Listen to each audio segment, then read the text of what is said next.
the ritual begin.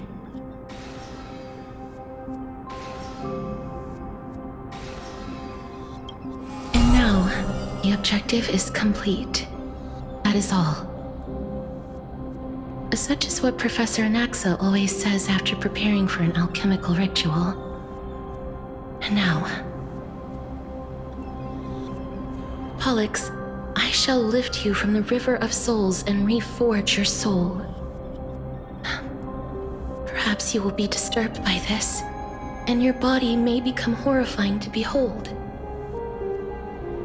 But if even the slightest trace of your soul remains, the soul that once ferried me to this side of the shore, then please, look at me.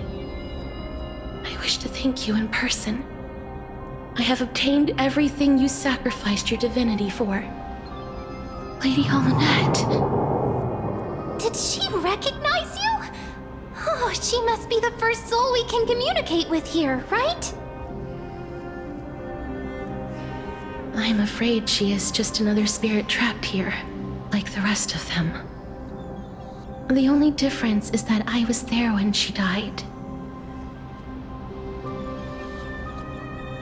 Please, go on. I'm listening. Are you about to tell the story of Styxia? Yes.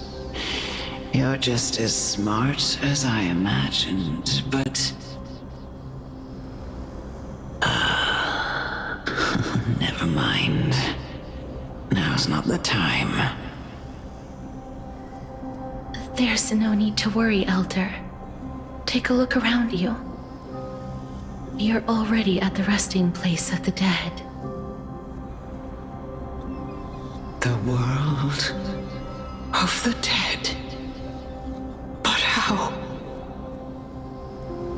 I understand that you chose to remain silent about the story to protect Casterus, the girl who coexists with death. But you no longer need to hide that story. I can assure you that you have protected that girl's life well.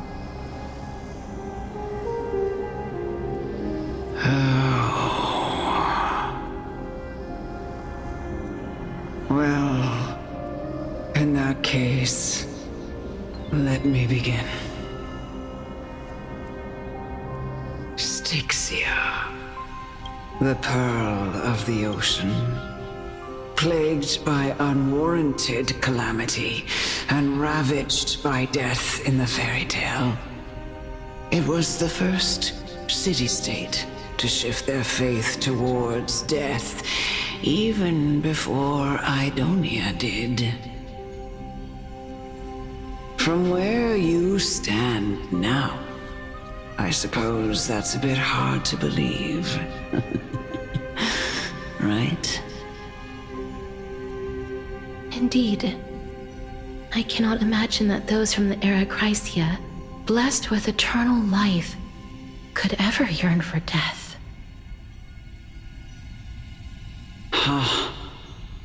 I have pondered the same question, child.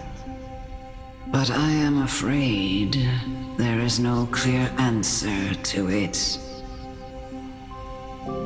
Journeys and epics are only glorious and magnificent because all things eventually fade to dust. That's how someone once explained to me why death is necessary to the world. But I still can't take that as the final answer. Would a world without journeys and epics be worse off?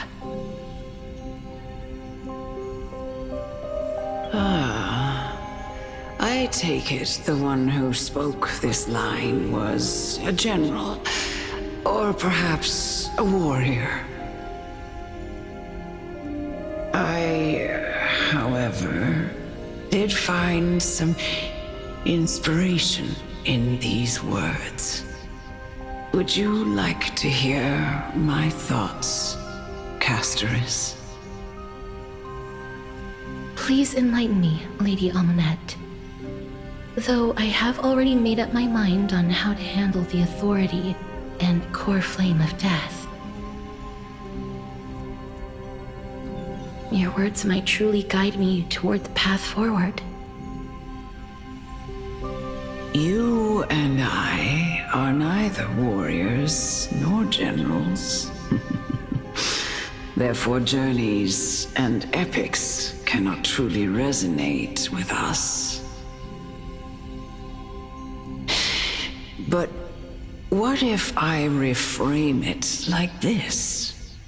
What if love is not a trait bestowed upon mortals by Nestia, but a blessing from death? Love. No one ever invented the word cherish in the era when life was eternal. For all the good things in the world can be revisited endlessly, and every bond formed carried no risk of being severed. The so-called Era Chrysia was an age devoid of both virtue and sin. People did not truly live. They simply existed, going through the motions without passion or purpose, then waiting for something to happen. Perhaps the people of Styxia chose to embrace death not out of fascination with its cruel and fearsome side, but instead became fixated and obsessed with the impulses and desires tied to a finite existence.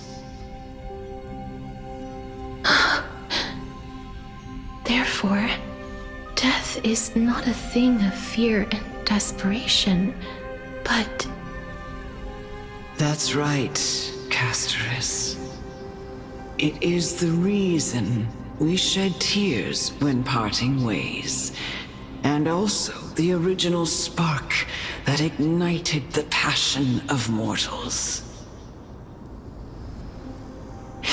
If you truly intend to deprive the world of death, then be prepared to witness it return to a state of stagnation.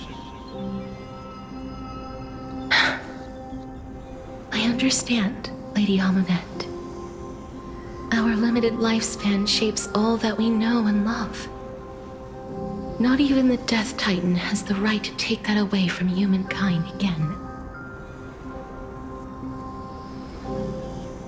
Nestia's love was the chrysalis of Gold's first blessing, but it most likely wasn't understood by mankind.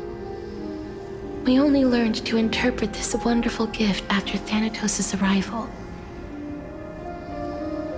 If the world was bereft of death, then the Queen of Styxia wouldn't have played midwife in delivering me into this world. You wouldn't have welcomed me into Idonia, and Aglaia would never have invited me to join the Flame Chase journey. None of these stories would ever have happened. And I would never have lived, let alone found happiness. Thank you, Mother. I will use all the love I've experienced in this long life to complete the final miracle. My teacher, Anaxagoras, grant me the wisdom of all things. I call upon thee, the stripped dead dragon's corpse.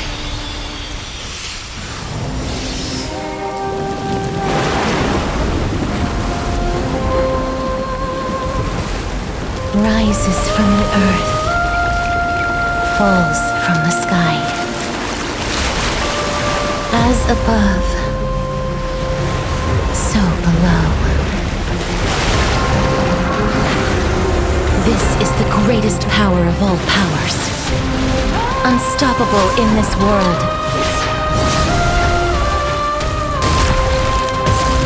The great work that commands all death. I shall grant you embrace.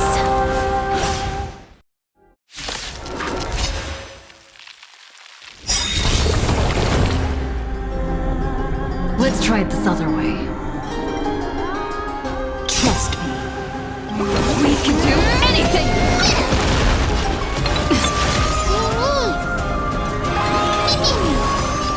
Your end approaches. That paradise, savor it for me.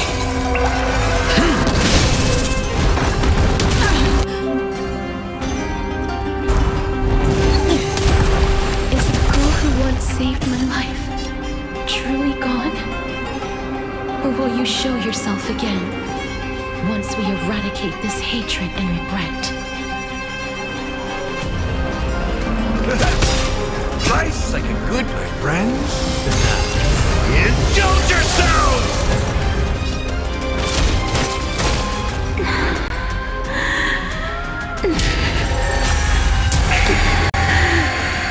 I know you're anxious. Shh. Don't be afraid. Still waters of oblivion. I weep for the departed. It too shall fall.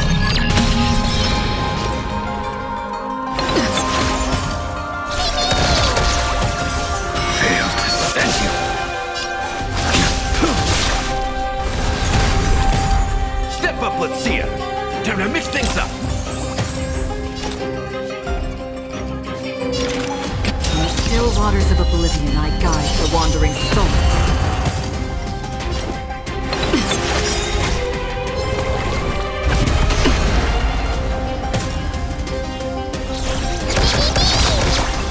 Trust me. Together, we can do anything!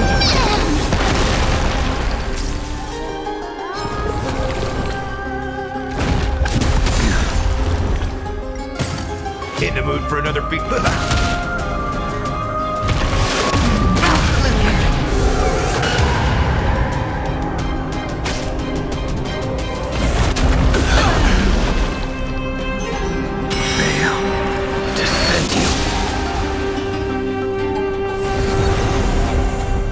There's no more need to weep and grieve. I will grant you peace.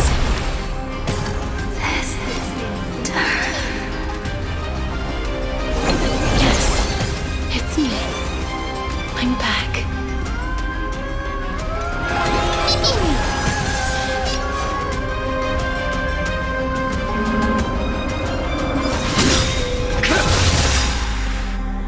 That paradise may be unreachable for me. Savor it in my place.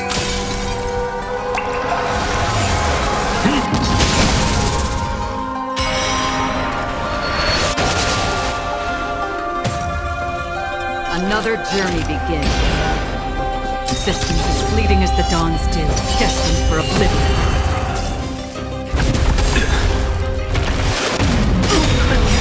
Nice like a good brew, my friends. Indulge yourselves! Be careful. They may be moving by instinct, but there is fury welling up within them.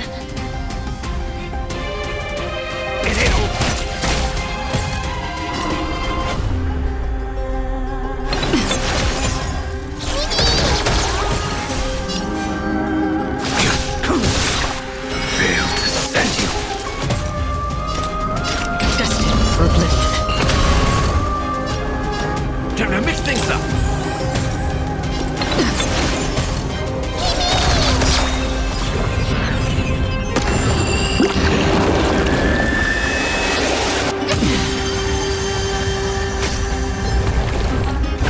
Again. How's this taste? Don't worry, it's just a like script. good, my friends.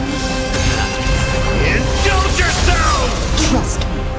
We can do anything! In the mood for another beating?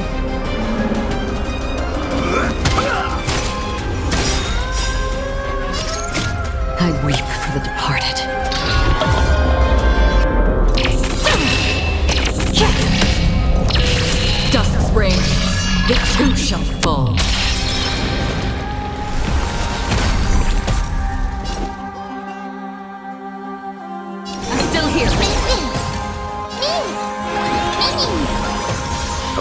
There's no mercy.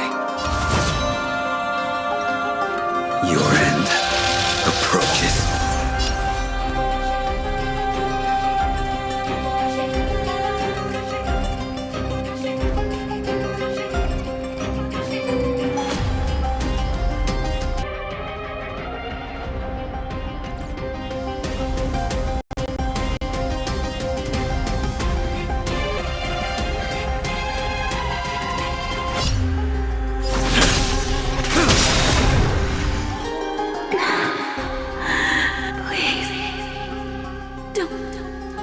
Turn back to the Nether Realm.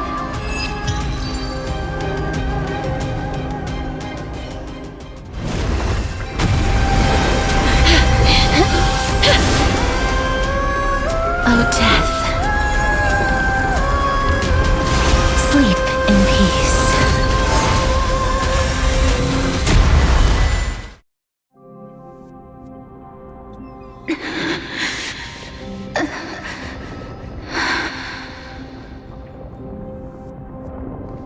I'm sorry I have to wake you up from ancient death.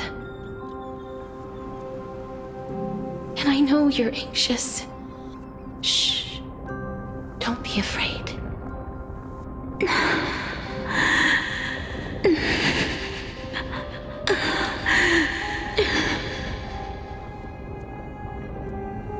Do you remember me? I'm the girl you once carried across the Sea of Souls. I'm sorry I wasn't able to remember you, but with the help of many people, I was finally able to pick up these broken fragments of my past.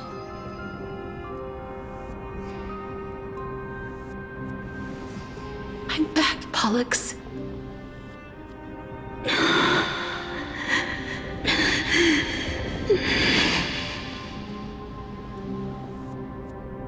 I know this might not be what you wanted.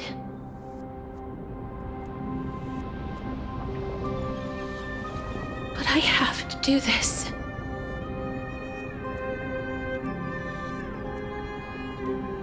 So please, carry me across the Sea of Souls again and return me to the Nether Realm, just like you did in the past.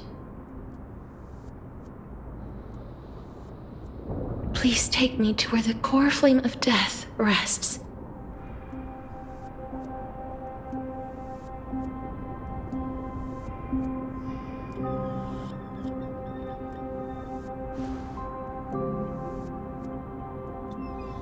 I'll be going now.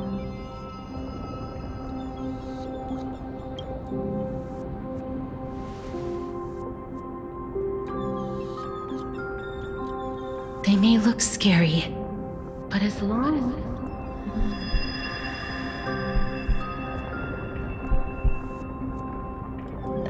What's happening?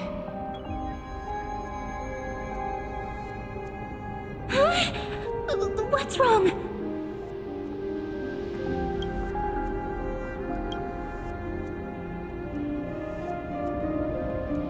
Are you...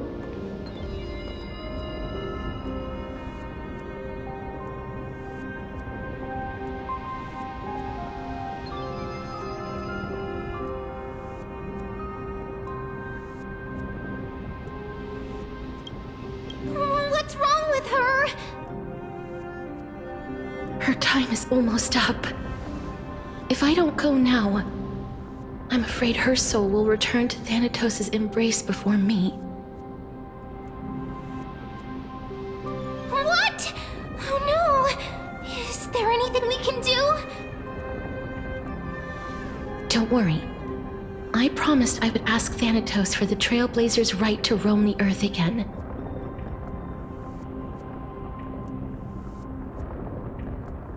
Mem, stay here and keep a close watch until I return, all right?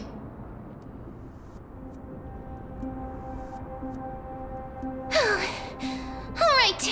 I'm the best at taking care of others. Go on, Cass. Make sure not to leave yourself with any regrets.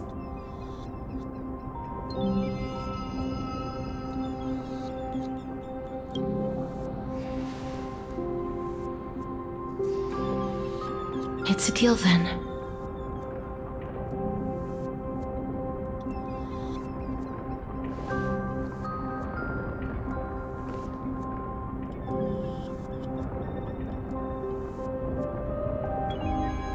Please.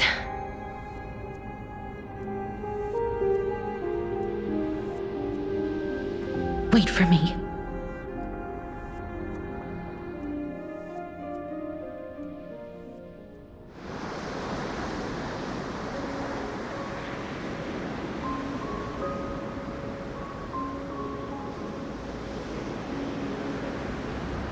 After all that, you still ended up back here.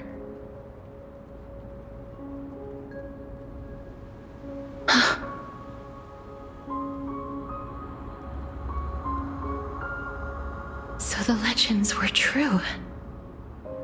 The Netherrealm really is a sea of flowers. Yes. Just like the flower fields we tended to back then.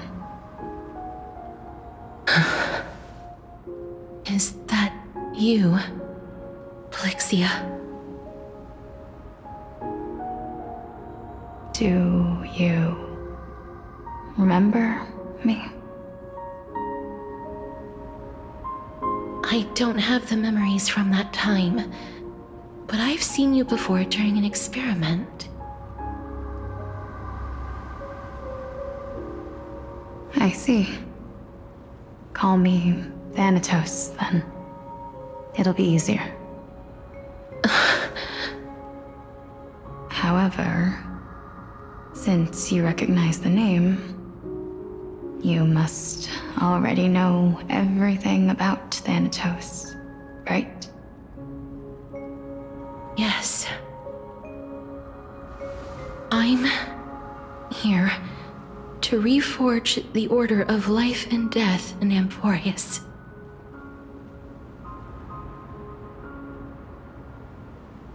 You know, my sister was a sympathetic, but rather sensitive person. Whenever she didn't want to say what was on her mind, she would avoid eye contact and look off into the distance. Just like what you are doing now. Can you tell me about the last Era Nova? What did you do, Plixia?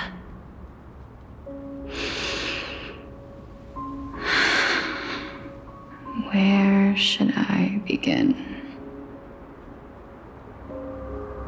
I suppose we can start from the beginning.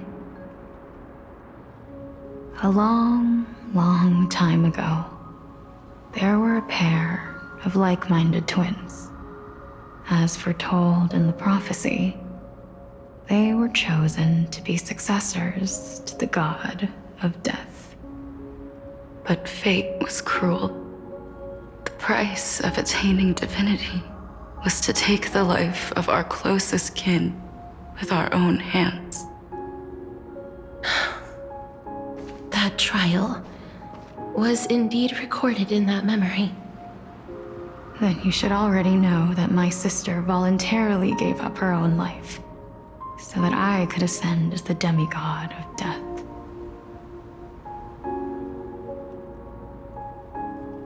But I couldn't accept that.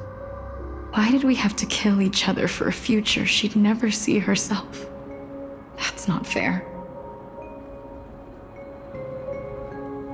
So, while weaving the laws of the new world, I shattered the forbidden bottom line for life and death.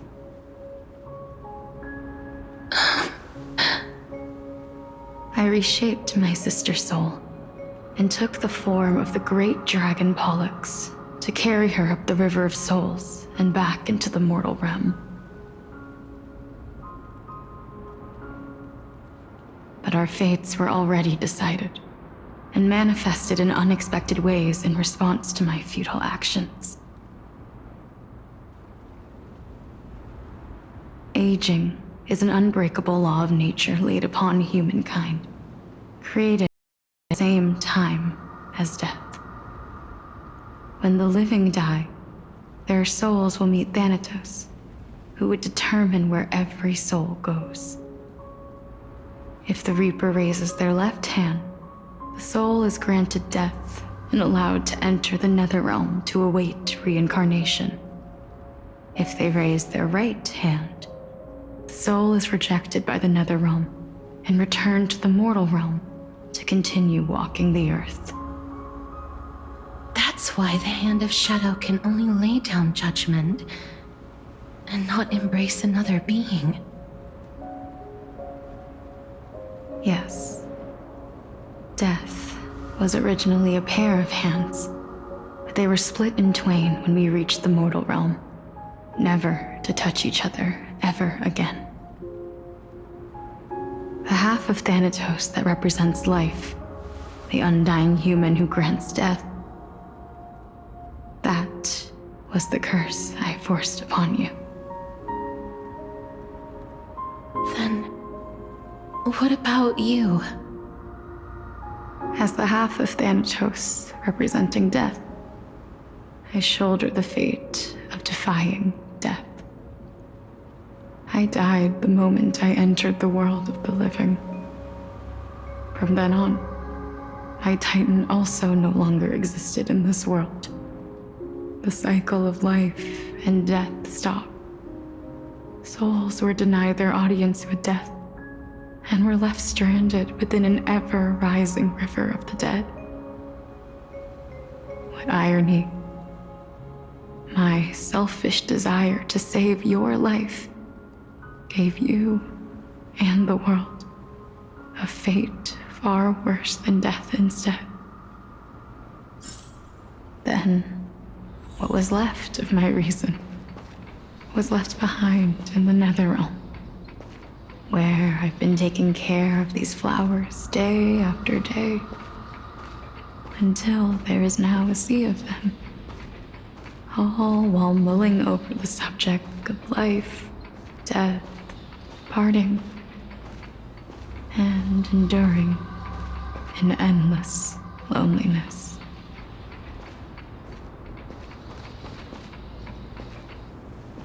Fate is absurd indeed. Our lives were a mirrored image of one another, like a pair of hands. Even so, we arrived at the same destination. We walked different paths, yet experienced the same pain.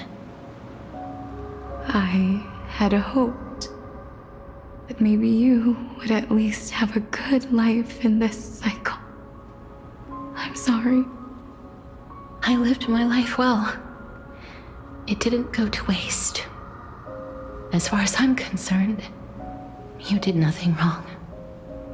Even though I forced the authority of granting death to humanity upon you, a total stranger.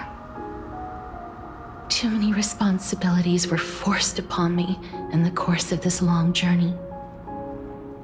I was once lost, even upset.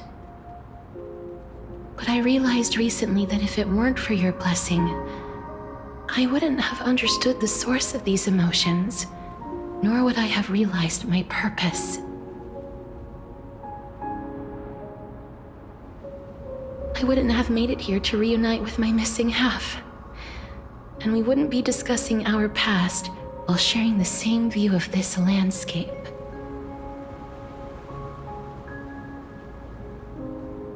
I wouldn't have understood the meaning of our existence.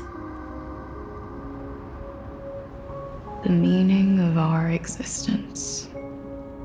This sea of flowers blooms on dead land because we sowed it with the seeds of our separation and watered it with our tears of loneliness. Yes, the only thing death is allowed to create are flowers that bloom from blood and tears. That's why Thanatos cannot create living beings at will, nor can the Hand of Shadow determine a person's remaining days.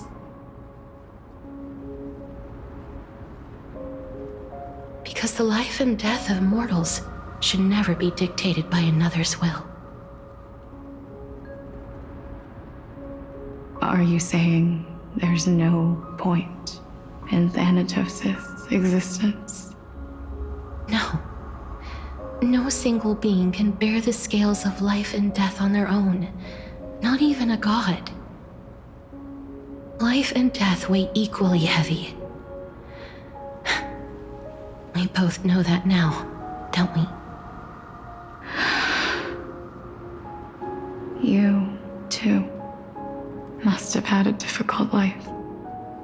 We've taken quite the ridiculous journey together, haven't we?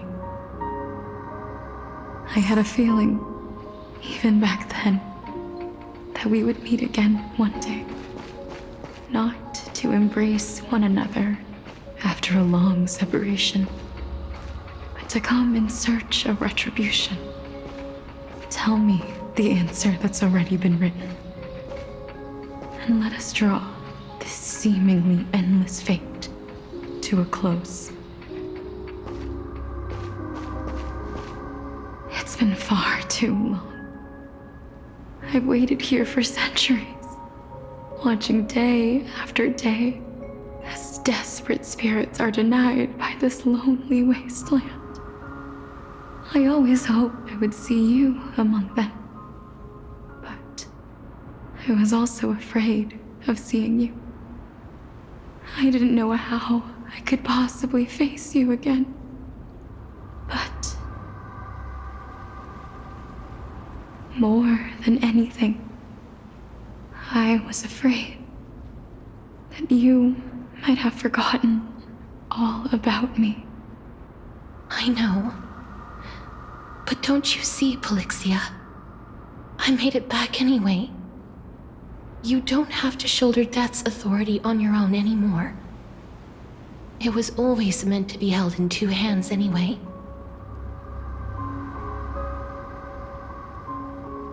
So, let's give our core flame to her, and have her take it back to the mortal realm. Give humanity back their cycle of life and death. Our responsibility as Thanatos was never about picking out favorite souls. We were only meant to watch over life. Let's tend the field together and create a warm sea of flowers for all the souls to come.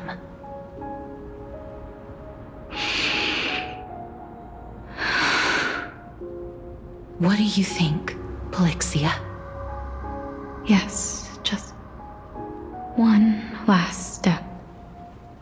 You shall wither, and through that, the dead will sprout again from the remains, and be reborn with the dead flame. As foretold by the prophecy, Thanatos' authority is only destined for only one person to wield. As the Chrysos heir of death, as their demigod, as a titan, our fated moment has arrived once again. Just like before. Yes, just like before. But unlike that time, the ones undergoing the trial this time are prepared. You've made up your mind? Yes, as dictated by fate. But I won't be afraid, as long as you're here with me. Complete your trial in this life. Grant me the embrace of death, and light the spark of life ablaze. You've been tempered by life and death. I know you'll be able to give this wasteland its first breath of life. Like a raven butterfly, flying swiftly into the netherrealm, perching on the twig of death.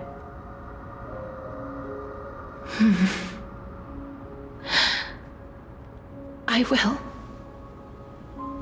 After this, I will remain permanently in the Netherrealm. The river of souls shall return here and rain down from the sky, scattering souls across the earth.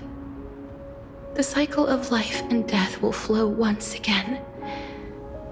This sea of flowers you sowed shall bear countless joyous or sorrowful souls and bloom evermore.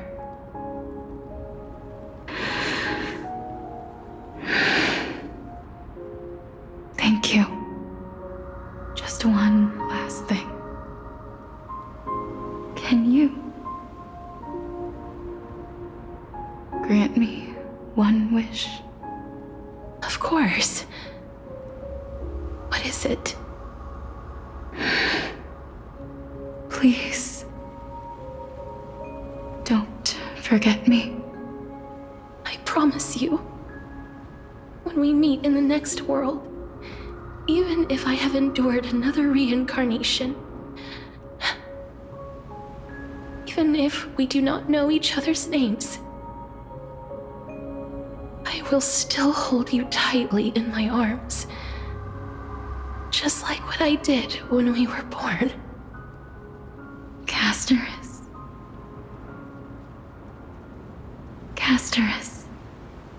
you're as beautiful as a fleeting butterfly.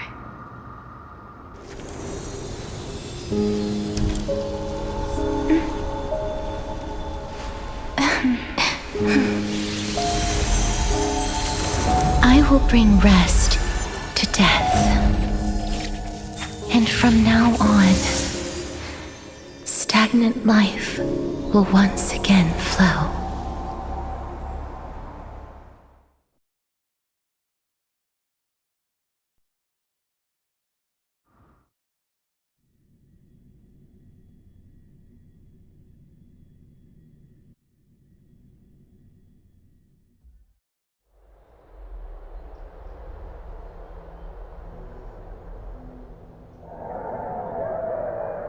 Time flies.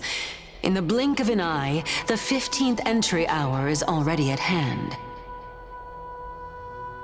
When this farce is over, your soul will be placed on the scales of life and death. Are you ready? No need to ask so many times. Of course I am. Then why do you drag your feet? Is your fear of crowds holding you back again? I simply find them too noisy. Paying attention to conceited fools like them would be an utter waste of my time. Such harsh words. As I see it, you are no less arrogant than they are. I couldn't agree more. Oh. I did not expect to hear that from you. Are you not going to refute me? I know myself better than you think I do. At the very least, better than a stowaway like you.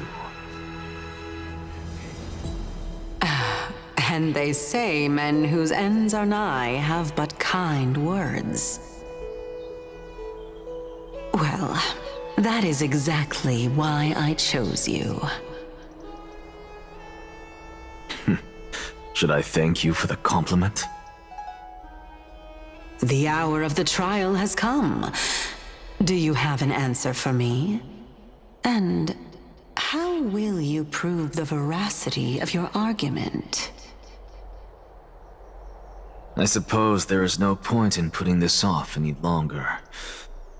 Do you recall where we stopped the last time? You were saying that Amphorius's history is cyclical. Indeed. The demigods that bear the core flames eventually become the new titans at the world's end. Remember what happened on the Holy Mountain? Calypso, Naias. As their destined ends approached, one by one they left this world, leaving only the twins, who are fated to succeed death. Unfortunately, while their journey is consistent with ours, you and Calypso, as well as Nikador and Naias, act as supporting evidence. I can only come up with a rough sketch for my theory of a cyclical history. For all the pains I took to reach this point, I had already lost hope of ever obtaining definitive proof. After all, the past is in the past. Proving that we are the legacies of heroes of the past is a hopeless endeavor. That is, until I met a girl named Polixia and her sister. If Castoris was truly sent from the past to the present for the Titan's self-serving reasons, then having lived through 2 cycles, and with Styxia as the pivot, she will no doubt be the link to connect all of this together. If the Twins of Death can bridge 2 cycles to reunite at the shores of the Sea of Souls, then my hypothesis will no longer be just a hypothesis. And you too will get the answer to your question. Well, that is all well and good, but how can you be so sure? If there is even the slightest error in your hypothesis, the girl will be shattered. It matters not. The most important quality a scholar possesses is foolhardiness. If you are overly cautious, then you'll never have the gumption to make the first step, and change will never come. Besides, I, an Exagoras, am destined to overturn this farcical world. Come, let us go and teach those pathetic worms one final lesson.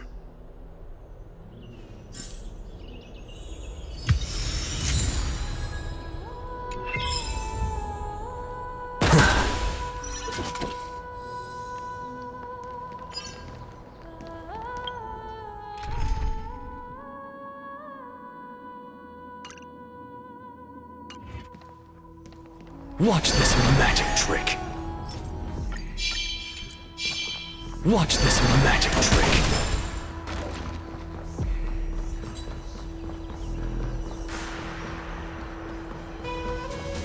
Fine. So they are leaving the final debate to him.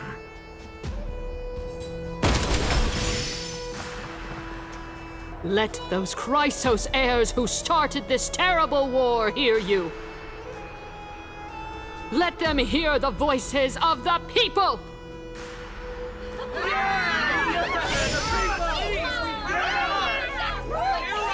Help us! As always, that woman knows how to stir up a crowd. Professor Anaxa, I thought you'd pass on this. Everyone must cast their vote, or this assembly would serve no purpose. Prof, do you truly think it's wise to entrust the fate of the world to an assembly like this? Akama has stood strong under this system for 1,000 years. It stands to reason that there is purpose in its existence. But that is not what you're asking, is it? What you really want to know is Aglaya making the right decision in entrusting the fate of the world to you? Nothing ever escapes you. I didn't spend all those years teaching you for nothing. Most people only take 4 years to graduate, if I recall.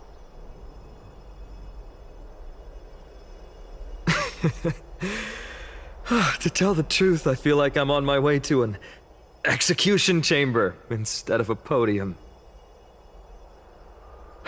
So, do you have an answer to that question? No, I don't. I thought so. Because that question is not yours to ask in the first place. Is Aglaya entrusting the world with the right decision? Don't make me laugh. That is a question that woman must answer herself. Why are you fretting about this on her behalf? Or have you been seeing yourself as her pawn all this time? Listen up. I'll say this only once. Flip your perspective around and ask yourself this instead. What should I do to ensure that the world doesn't stray from the correct path? That is what you should be thinking about.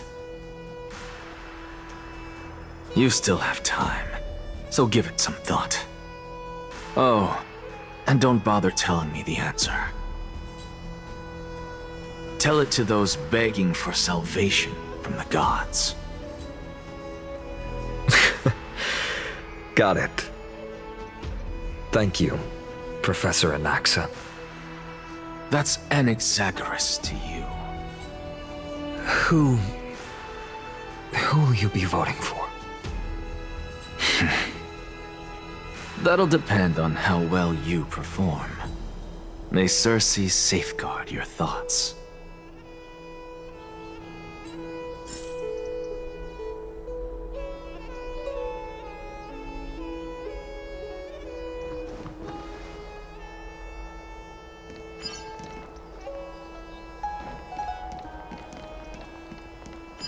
Lord Anaxa, you're finally here. The last speaker for the Assembly will be taking the stage soon. The resolution will be passed after that.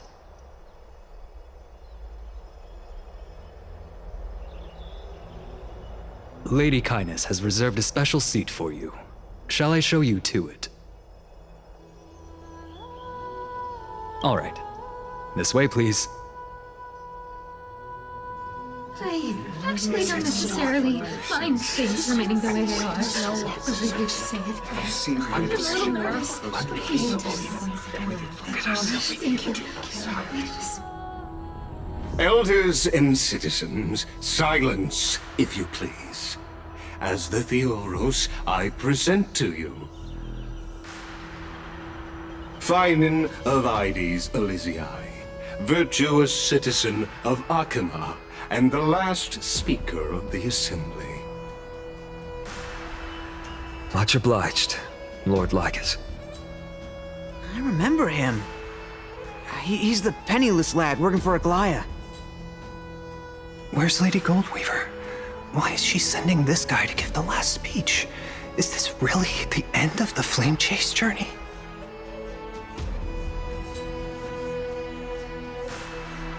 Can this dude really face down kindness? I actually don't necessarily mind things remaining the way they are. By Kefali above, dear citizens of Akima, as you look upon me, so too do I see you.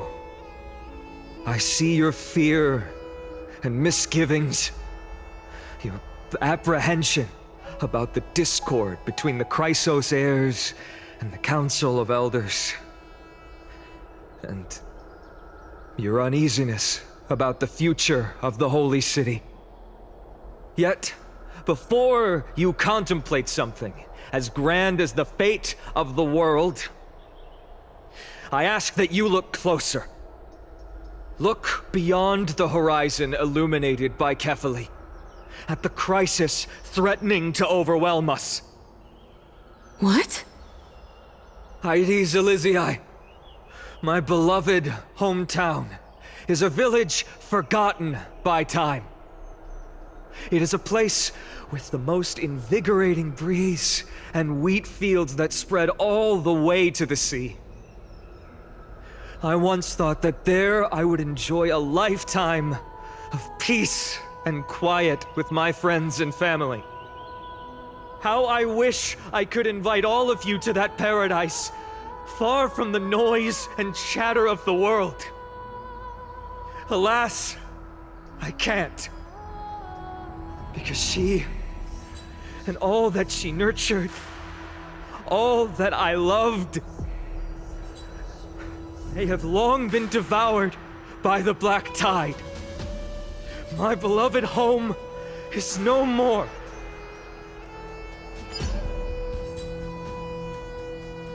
I will never forget the day the black tide struck. My father, Hieronymus, fought with a broken sword to his last breath to protect his child. My mother, Aldada, she was ripped apart by monsters. Also, I might live to stand before you here and now. Galba, he was a hunter. But in the end, those arms drew a bow, instead embraced Piso, his beloved son, as they both breathed their last. Pythias, the teacher, risked her life to save her students, but a burning beam fell on her, crushing her. And what of Livia, her daughter? Did she make it out alive? No, she didn't. Livia, Piso, and so many other children. My childhood friends. They were all swallowed by the black tide and turned into monsters. They kept saying the same thing over and over. Even up until the final moment, I finally steeled my heart and granted them eternal peace with my sword. Why, Finan? Aren't we the best of friends?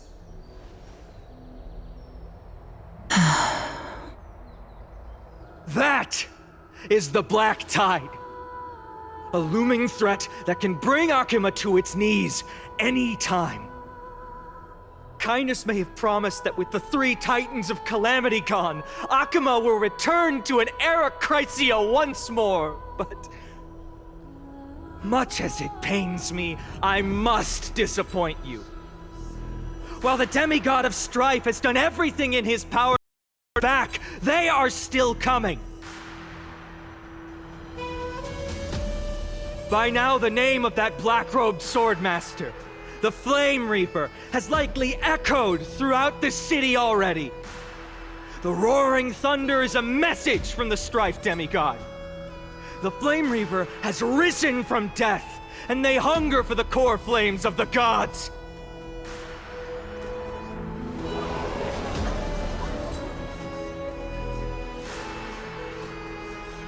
Lies! If such a powerful enemy is indeed approaching, why is Akima still a picture of peace? Exactly! The city of Akima shows no signs of pandemonium or chaos.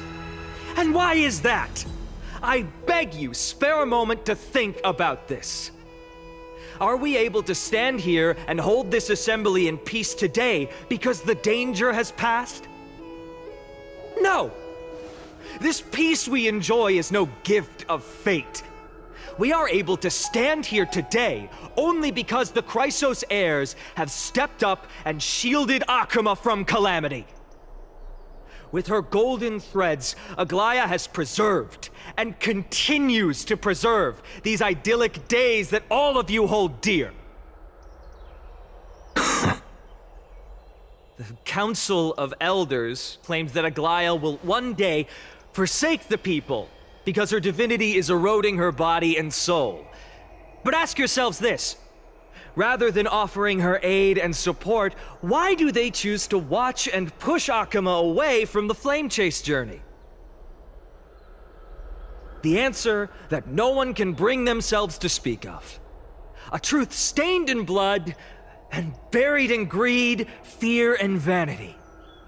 Allow me to lay it bare before you. It is because the Council of Elders, which bears Akima's history and honor, along with this citizens' assembly we once took so much pride in, are now infested with vermin.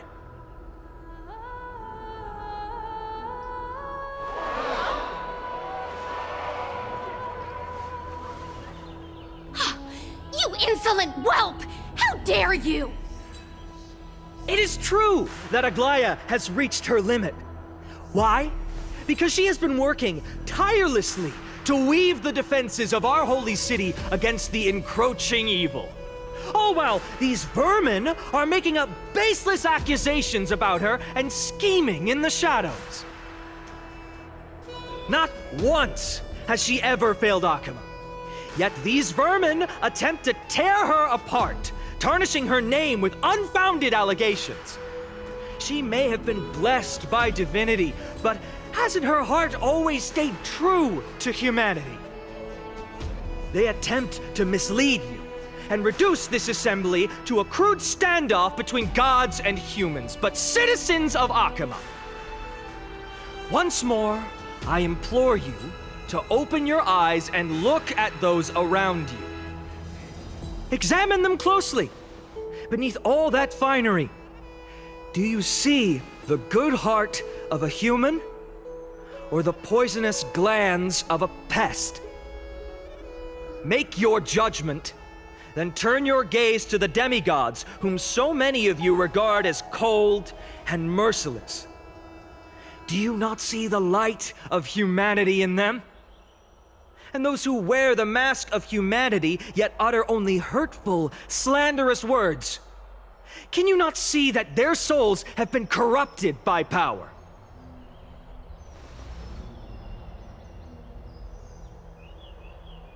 Yet, no matter what your answer is, and no matter who your vote goes to, rest assured that you have nothing to fear. For Aglaya, Tribios, and I will remain your faithful guardians and pledge our lives to upholding your decision. And this vow will stay true until the end of our days, where it will be passed on to future flame chasers. A steadfast and unwavering promise that shall endure through the absolutely right. This crisis airs have only our best interests in mind. I still don't understand it. You will never believe our peace have to end.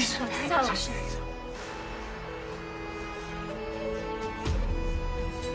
At the present time, on the scales of Talanton, those who call for the continuation of the Flame Chase journey, and those who demand its suspension. Each faction holds an equal share of votes, resulting in a perfect balance. As expected. This is the moment when the Flame Chase journey is the closest to its end. And now, it's your turn to vote, Lord Anaxagoras. Is there anyone else who hasn't voted? No, you're the last. Cast your vote with care, for your decision will break this impasse. I have long since made a decision. Very well. May you bring much needed change to this farcical world.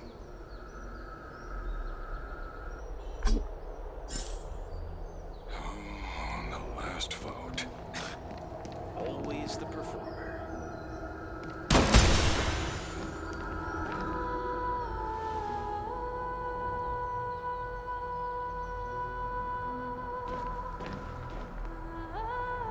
You've done well. Given the circumstances, delivering a rousing speech to stir up emotions was a prudent move.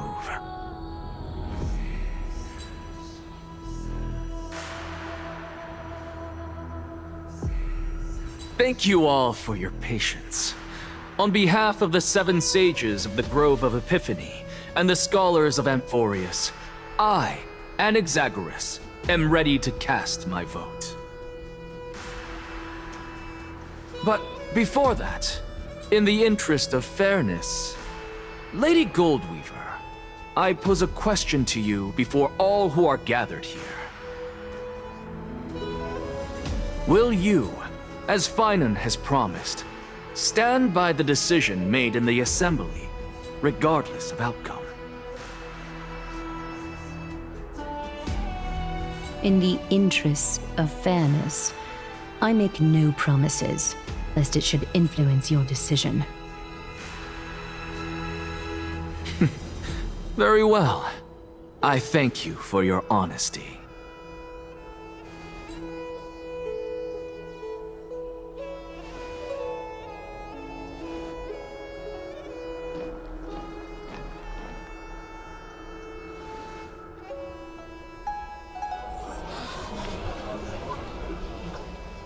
What's he doing? The stakes are high. Let's be patient. Cut the act! Who do you think you are wasting our time like this? Lord Anaxa, please do not forget that I... Rule number 1. Do not call me Anaxa. Rule number 2. Never interrupt me. Silence is golden.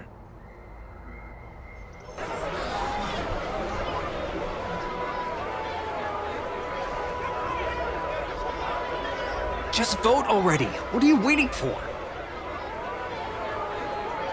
Cast your vote.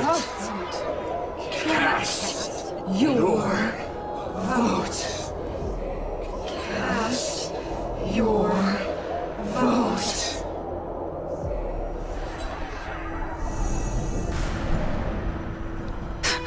I cannot help but wonder, is every hardship in the world something you will exploit and use to your advantage?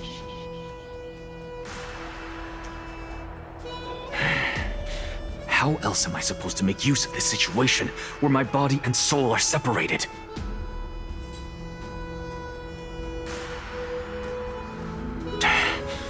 Oh, Circes. Or should I say Calypso? Accompany me on this final journey.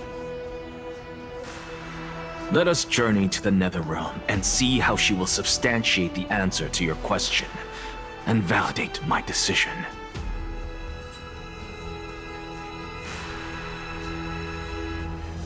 We need only to follow the sound of the tides.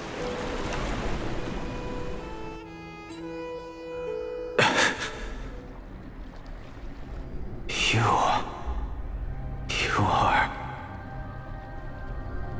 Well done, child. Just as I foresaw, you have achieved great things. Teacher. What a twist of fate. A blasphemer raised in the doctrines of the Venerationists. It's like a foal kicking its mother in the belly after taking all her milk.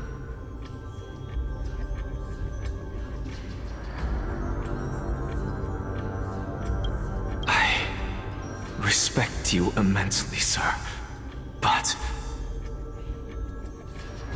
You cherish the truth even more. So, child, do not be troubled by the criticisms I have borne. Do not let those voices hinder you as you forge ahead.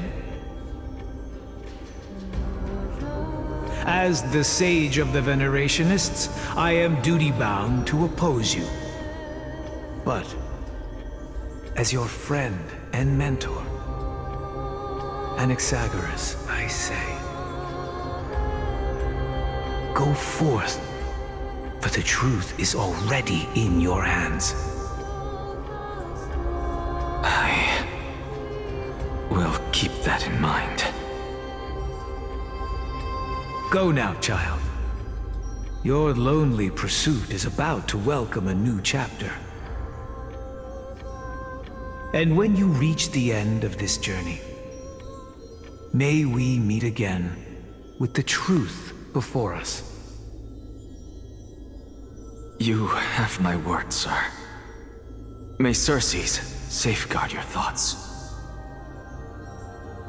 May Circe safeguard your thoughts.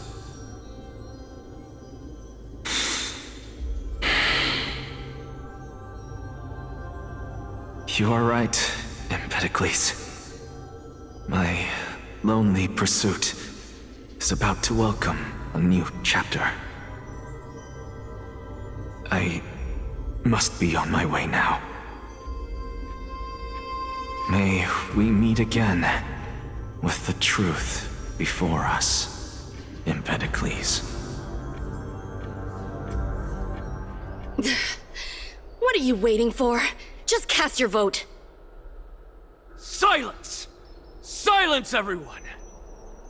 Behold, Circes, here at the center of the world, I shall write the final step of my proof. For this place is but one step away from the truth.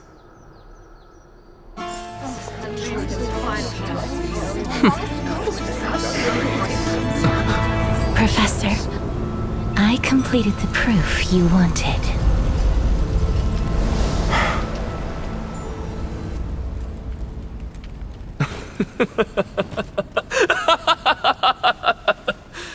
Thank you, Castorus. The answer is plain as day. My vote goes to the Flame Chase journey and nothing else! Elder Kindness, I have deciphered the truth of this world!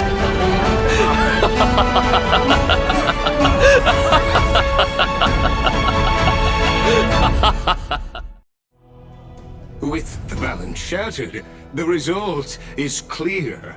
By carefully enter Lenten above, as the Theoros I have observed. No! Ligus, you can't!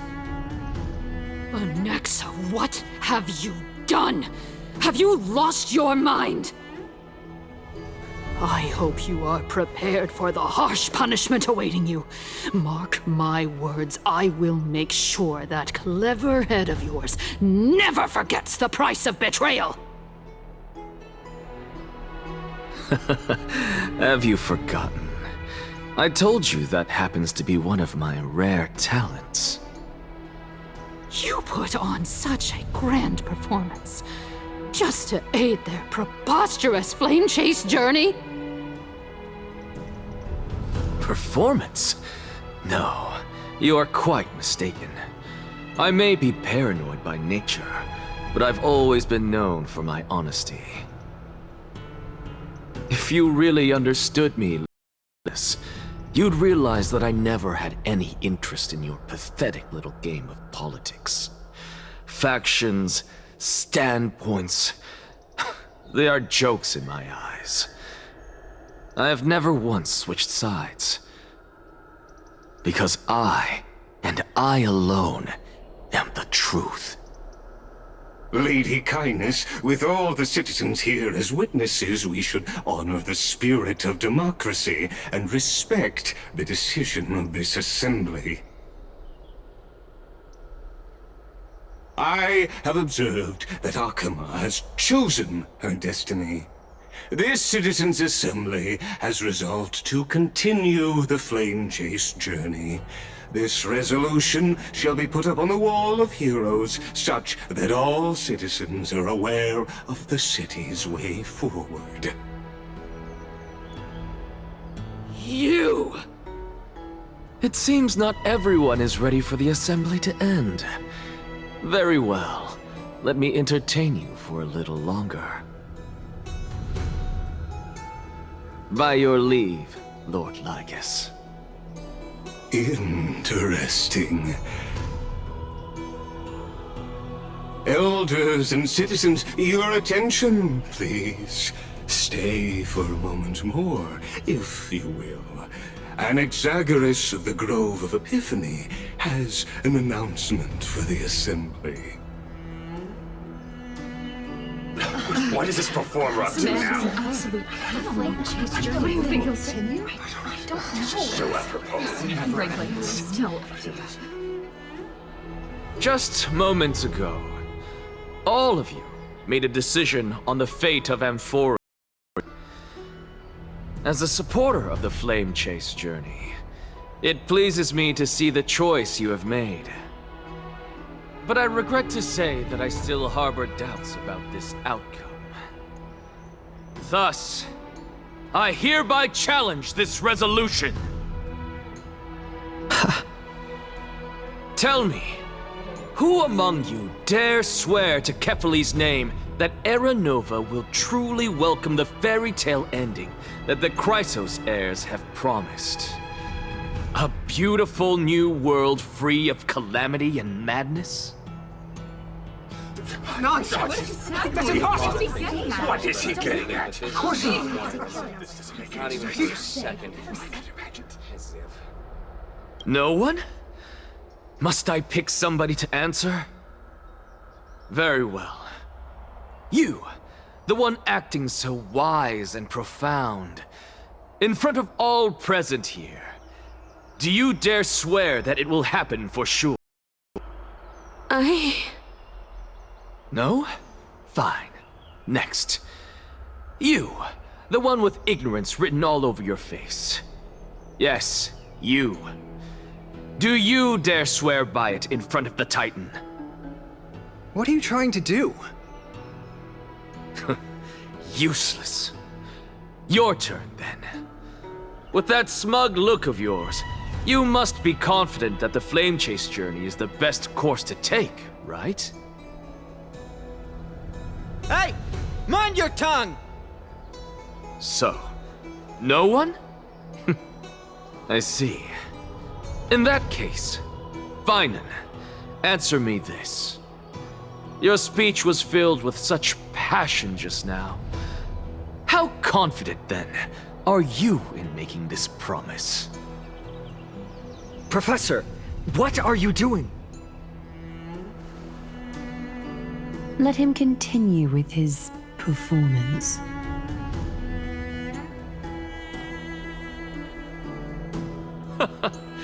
Will you look at that? Even Finan and Aglaya lack the courage to make such a promise. And what's even more absurd is that no one but I can promise you this new world. And yet, the Assembly passed the resolution anyway.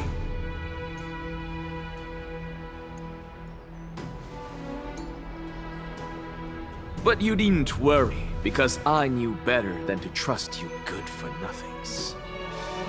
That is precisely why I am here today.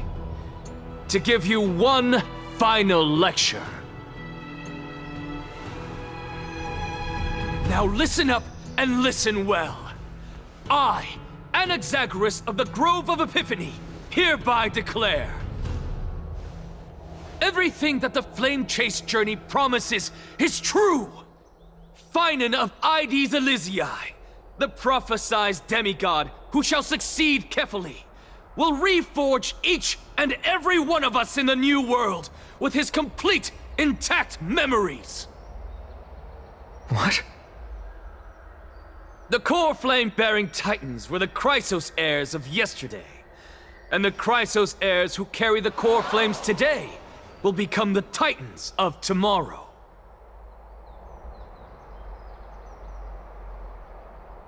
All of our souls shall endure for eternity in the miracle of the World-Bearer. And all under Kefali's protection shall step into that new world.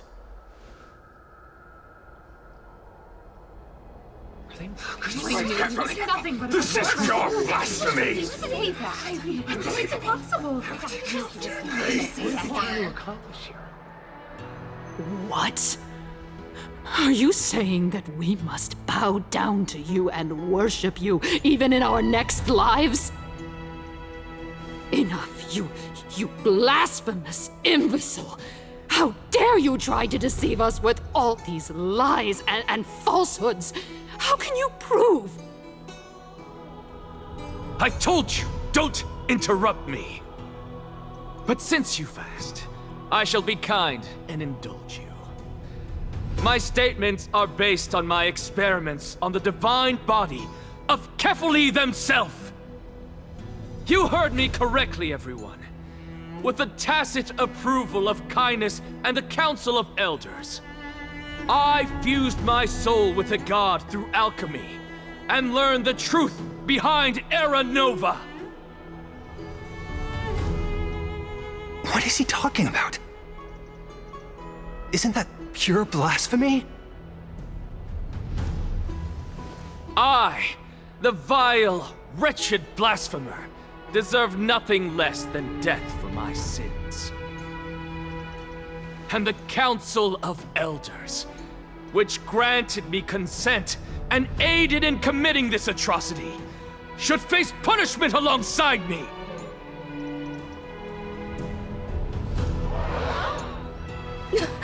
By the gods, even kindness has betrayed Akuma. The candle is above. We're carefully above.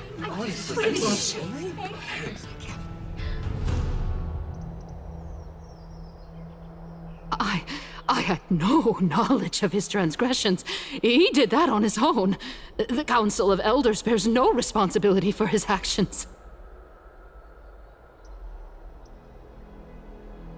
Lord Lygus, esteemed Theoros, are you going to simply stand by and allow the Council of Elders to be dragged through the mud?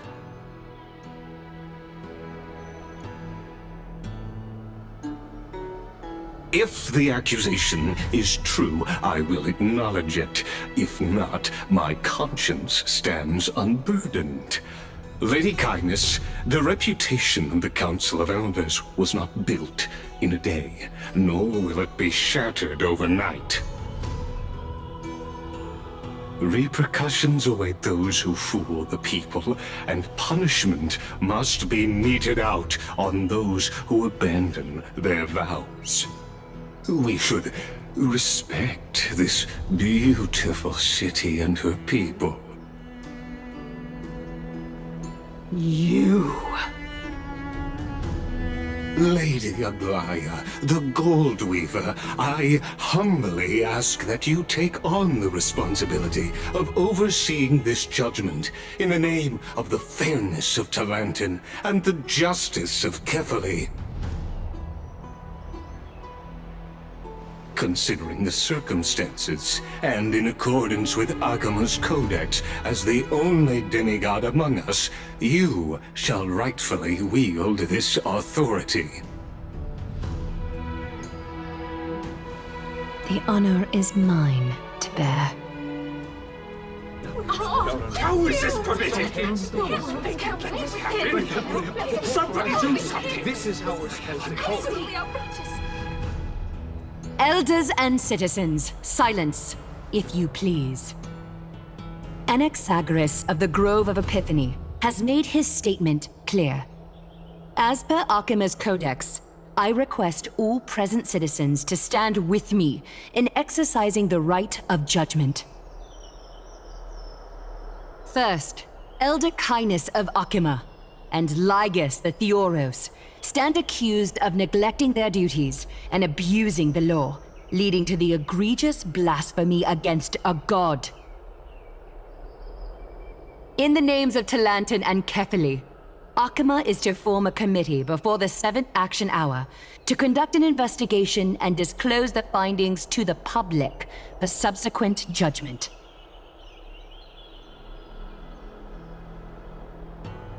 Yes! That's what we deserve! Agreed!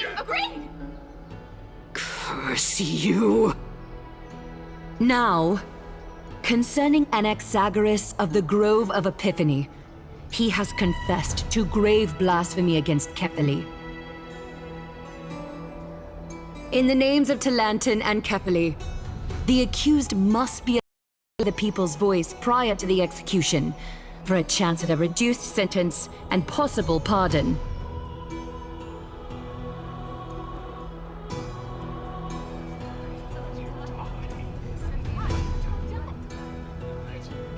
Die!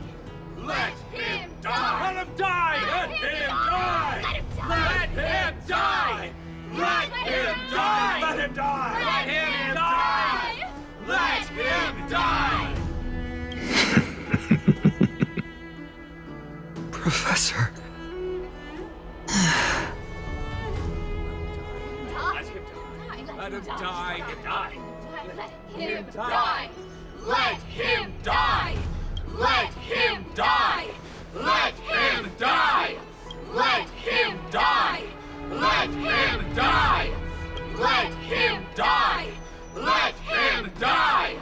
What decision will you make, Lady Goldweaver? Enough with the hesitation, Aglaya. This is not like you. Let him die! Let him die! Let him die! Let him die! Let him die! Then, in light of the people's voice, O Talantan on high, may you bring death upon him.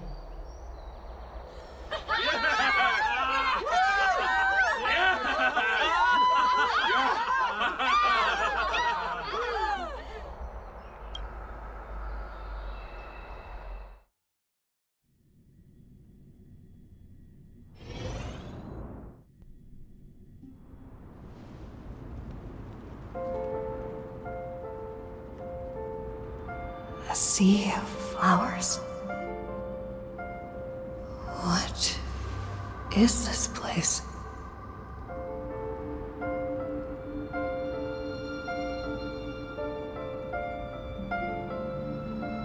Allow me to reintroduce myself. I bore the name of Castris while walking among the mortals. And now, I stand as the demigod of death, the living side of Thanatos. Welcome to my realm, where the west wind ends.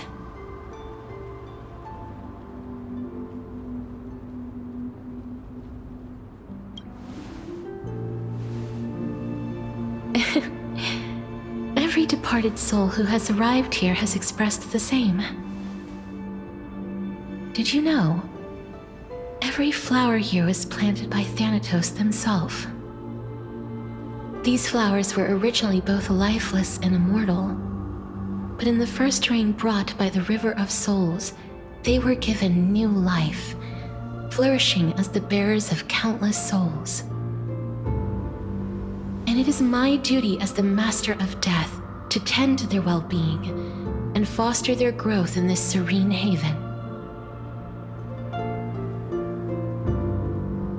Similar to the structured cycle of life and death in the mortal world, these flowers too shall wither and fade, returning to the earth and then ascending to the sky with mist and tides.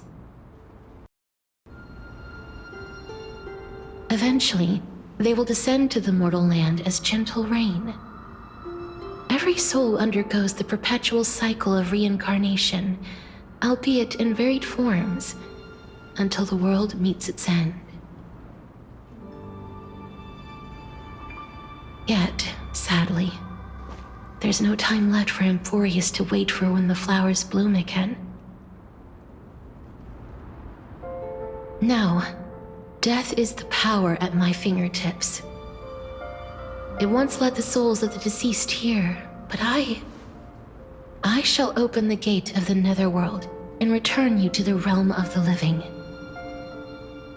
In exchange, please take the core flame of death with you and complete the flame chase journey.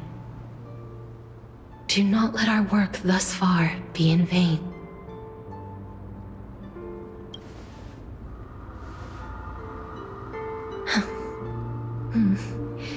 Just like the other demigods, I will stay here and embrace my destiny. That being said, it is not easy to guide a lost soul back to the mortal realm. The whispers of death are sweet and alluring. If your determination wavers, you will succumb and be forever ensnared by the netherworld's grasp. Please consider this a one-time exception. I will do everything in my power for the flame chase journey. And for your life, the only life I can save.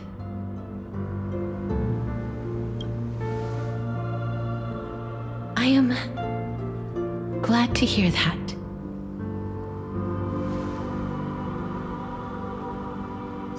Over here! Keep moving forward and don't look back. I believe in you.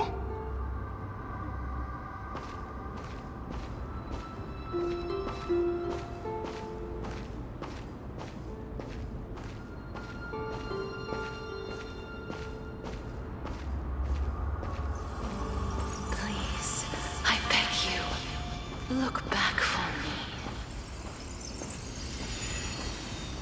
Death is such a sweet joy. Lift your chin up high and step forward with us to war tomorrow! That's right. Keep your eyes on the dawn. Onward. Show me your courage.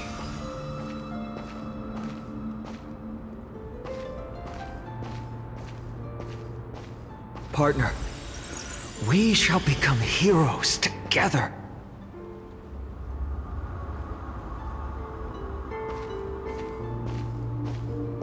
Almost there.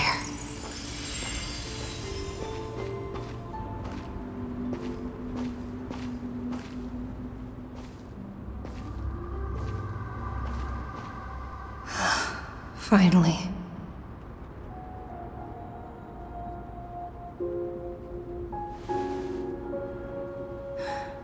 Thank you, Castros.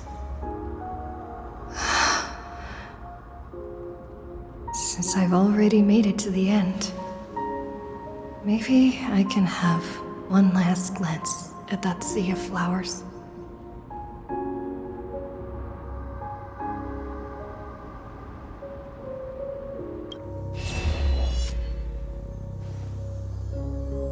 Fear not, as a touch of red will be awaiting you at the end of the path.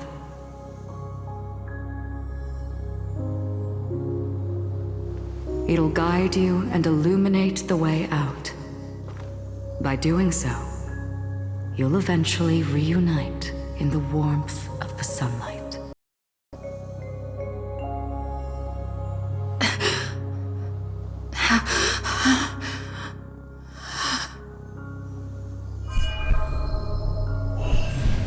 What's this?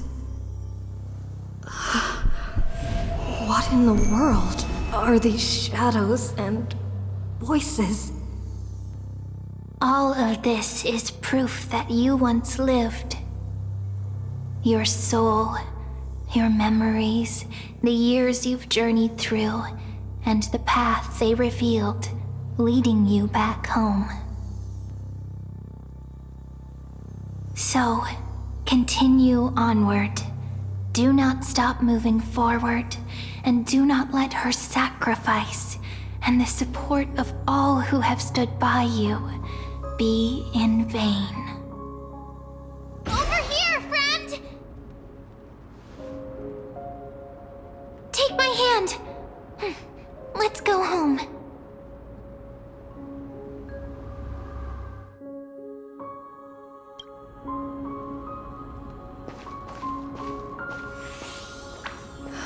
Let the trailblazing continue.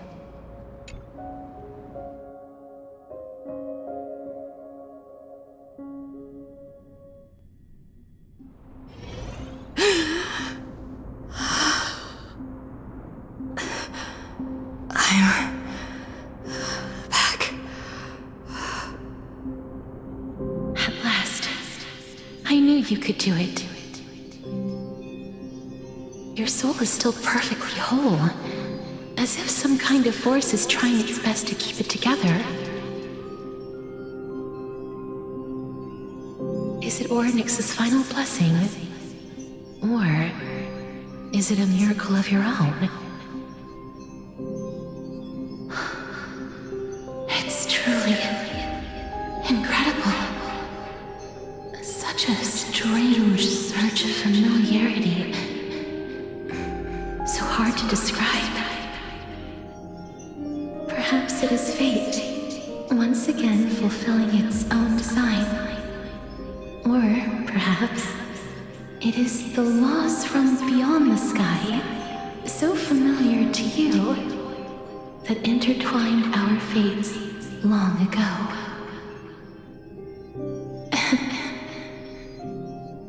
It seems that this is the riddle which cannot be solved anytime soon.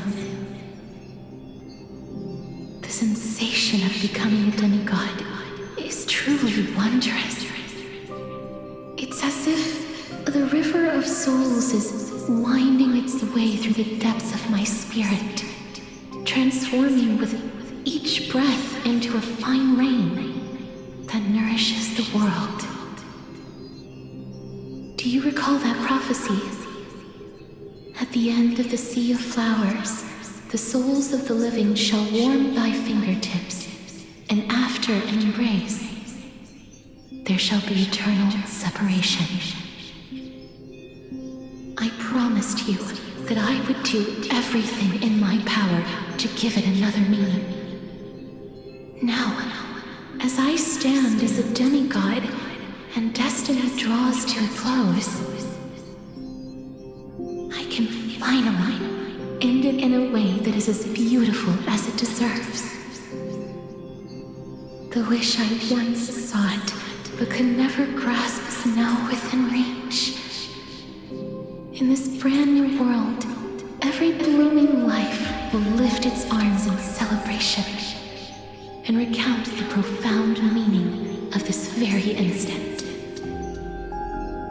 Every touch, every embrace we share will never again be an ice-cold loss. They will radiate with an intense warmth, sowing love far and wide throughout the land.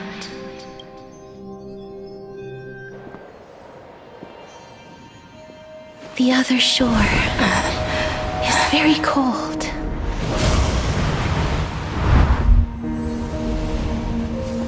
May I borrow your warmth one last time? Thank you for fulfilling this wish of mine. The place I'll be going to is what humans call the Land of Sorrows. But with this heartbeat and the residual heat of this embrace, I shall turn the nether realm into a gentle place of rest.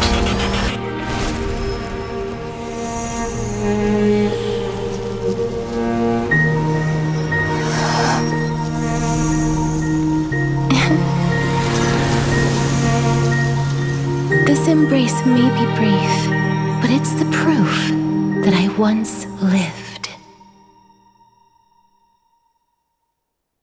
Farewell, then. May we reunite in the new world.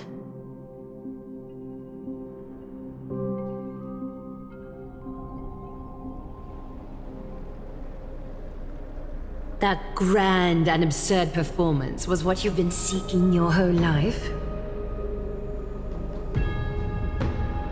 I gave up everything in search of truth, and it culminated in this very moment. You, on the other hand, performed as I expected. You did not hesitate when you saw the chance to attain power. It's as if you crave power, like a fly craves rot. Those are your words, not mine.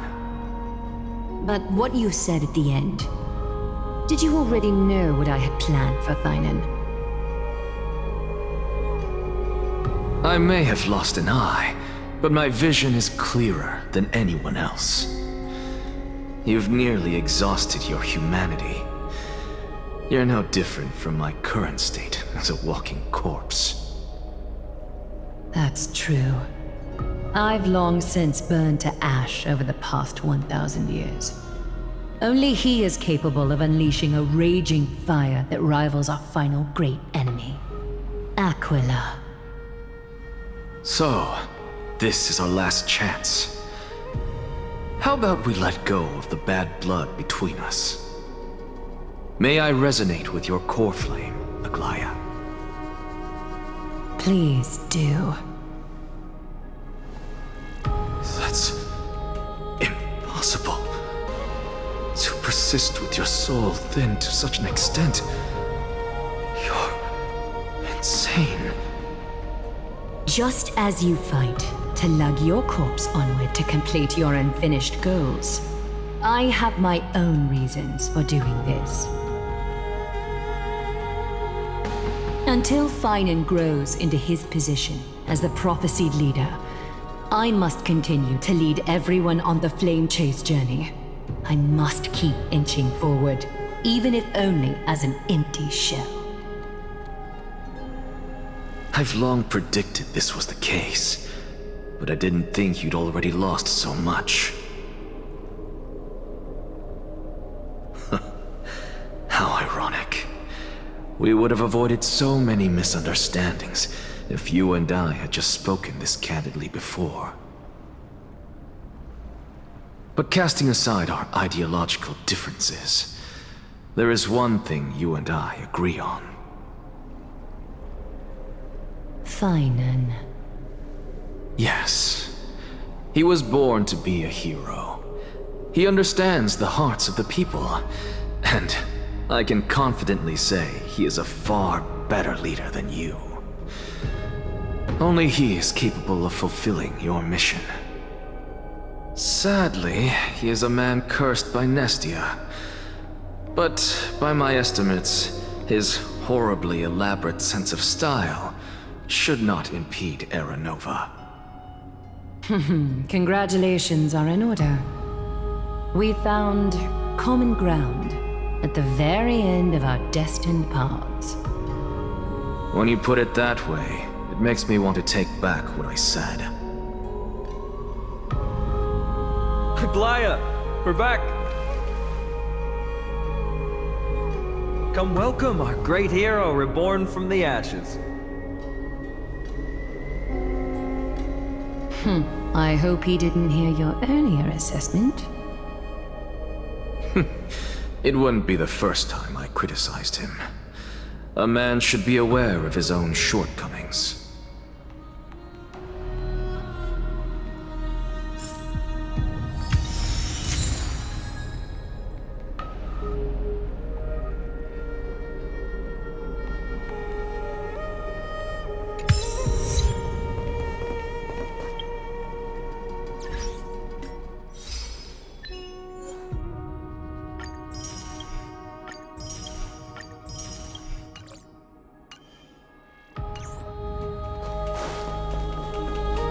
I'm glad. But I don't see Castris among your number. It looks like she not only helped me prove my theory, but helped you fulfill your mission as well.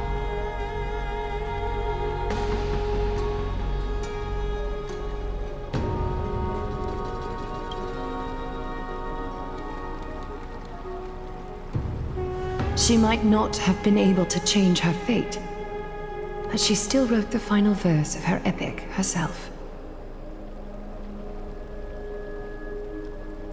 Trinan, please recite the prophecy for us.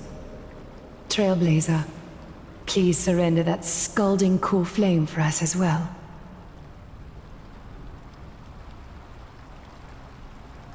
You are the only life she ever saved by her own hand in her 1,000 years on this earth. I believe no one is more qualified for this noble task.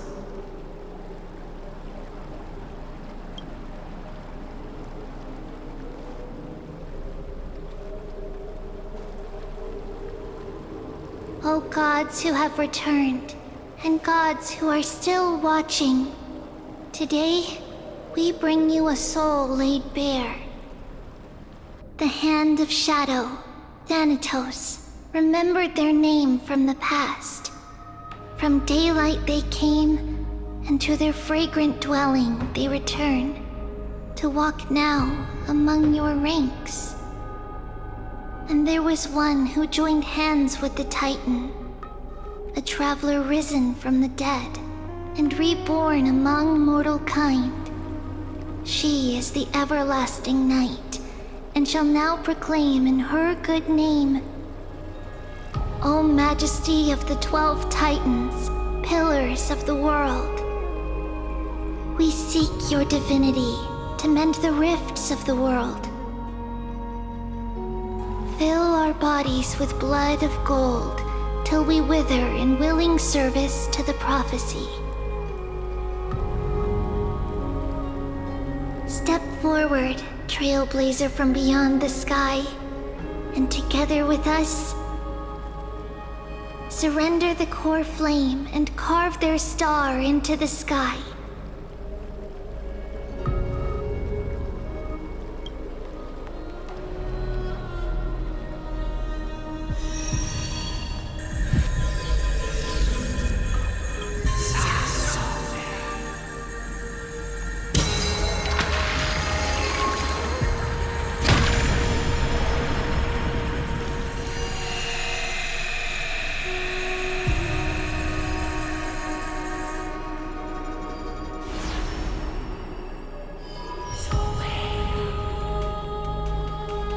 Constellation for death. For life and death, to be more precise.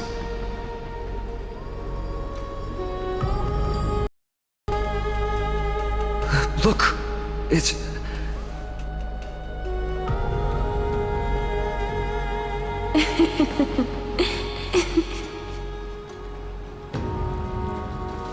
Is that Castorus? No, it's only a divine echo. I think she's here for the trial.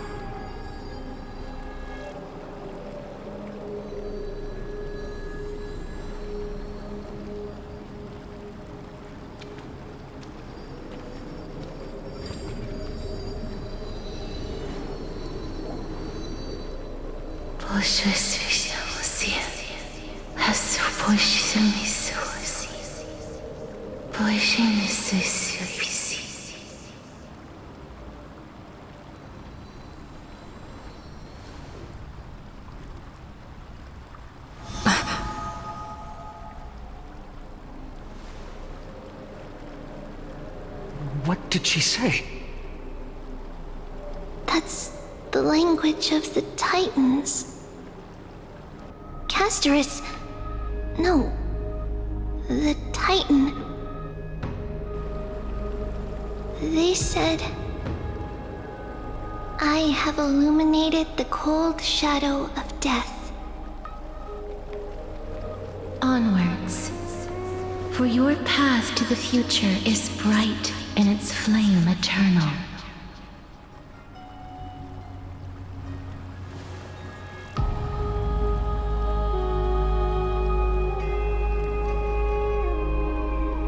Do not forget.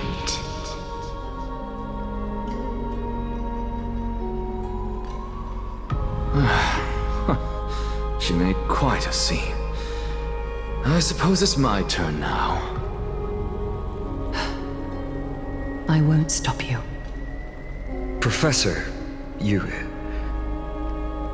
What's with that look? You were present. So, let's get this execution over with.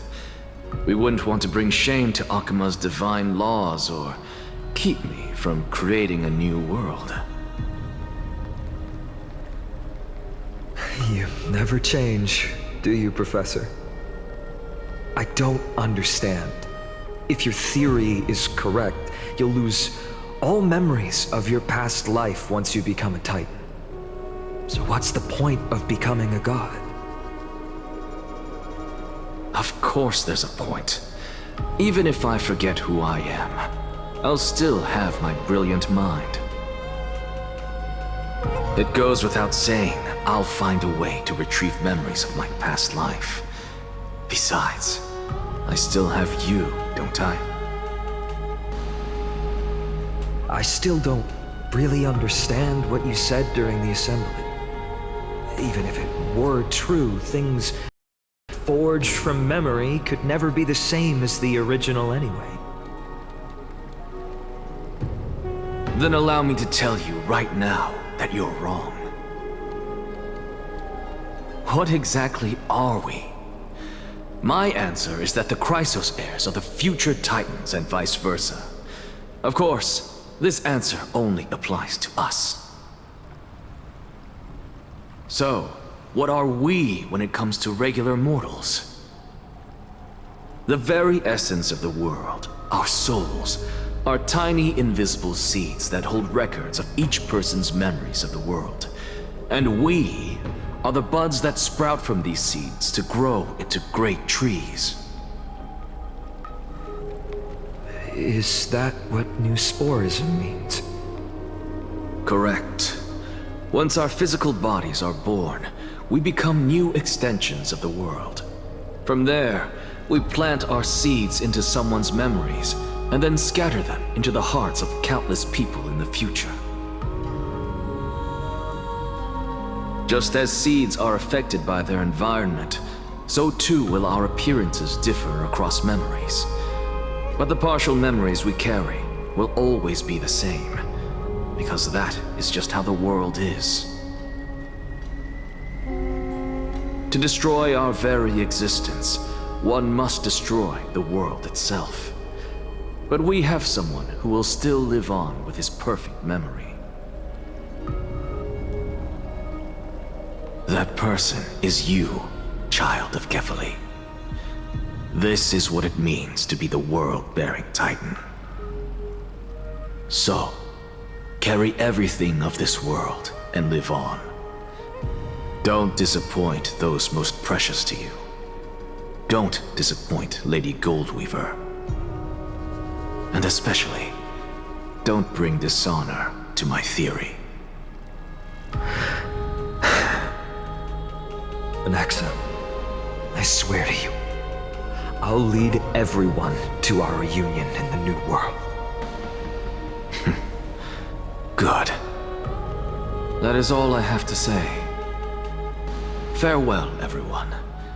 May we meet again in the next life. Farewell, great performer. May Circes safeguard your thoughts. May Circes safeguard your thoughts.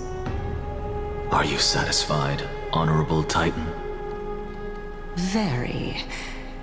I hereby swear I have borne witness. Anaxagoras of the New Sporists and the Grove of Epiphany has successfully overcome the trial of reason. Thus, I shall confer upon you these words. You shall transcend the peaks of purity and return to corruption and hardship. Oh, so that's a god's prophecy. It sounds like you just rephrased my past, present, and future. Oh, Circes. Is that all you've got? Well, you've already transcended the peaks of purity, and you were never the type to give me any leeway. That is true. But I do still have one question. I knew it. What is it? Maybe we're thinking of the same thing. As you've so boldly stated, we and the world itself live on through the memories of others. If that is the case, whose memories did the very first new spore sprout from? How should I know?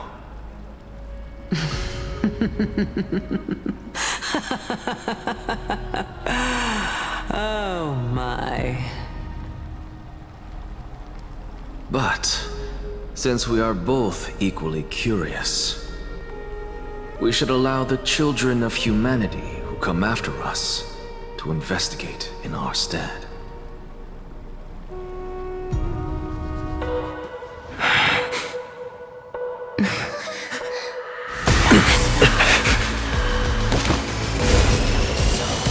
Rejoice, Circes. I sow the seeds of suspicion in the new world with your soul! And now, it objective is complete. That is all.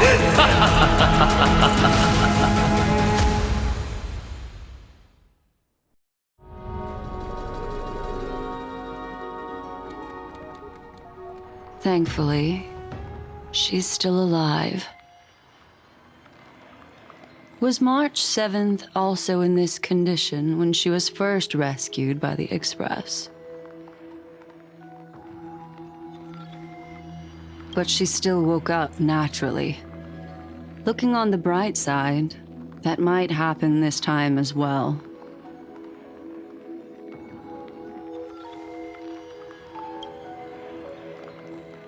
I do not have conclusive evidence, but judging by her current condition, perhaps March 7th's memories have been hijacked.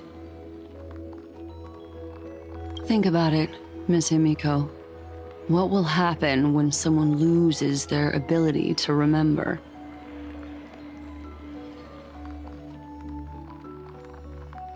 Unfortunately, short-term memory is an entirely different concept from the inability to remember. Perhaps it is difficult for you to imagine. But an individual who has lost their ability to remember turns into nothingness. The belief of the Garden is that everything in this universe can be interpreted through memories. This is the driving force behind the continuance of this path. The past is made up of memoria, while the future is a possibility that will eventually be converted to memoria. But the present, it doesn't really exist, and it's only an abstract expression. Therefore, when a person is affected by the path and loses their ability to remember, their physical form will also be affected. These ice crystals are a manifestation of that.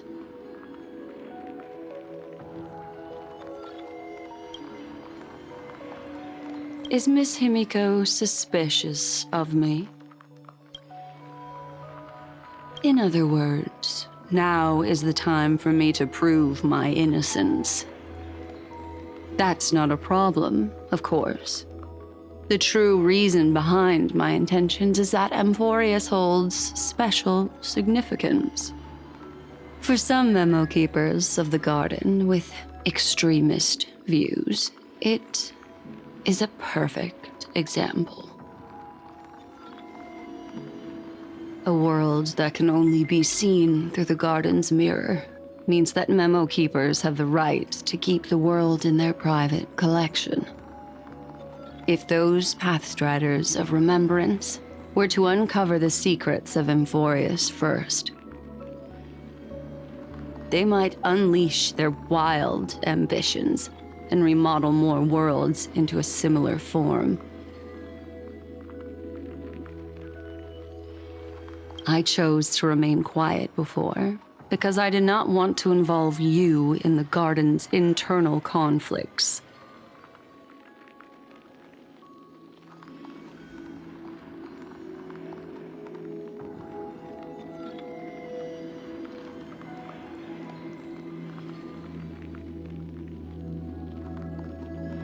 You can be even bolder with your guesses. The people that I'm talking about, they aren't just individuals. They are an organization that has already attached itself to the pinky finger of Fu Li.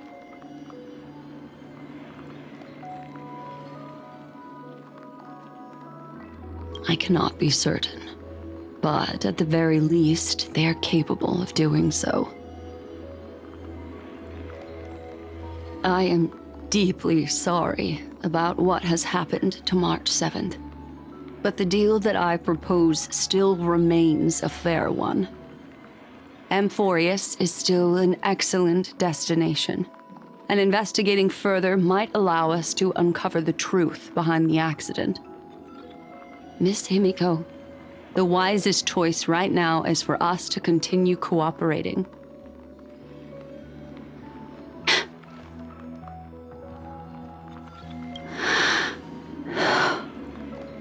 Let me take back a part of what I said just now, Miss Himiko.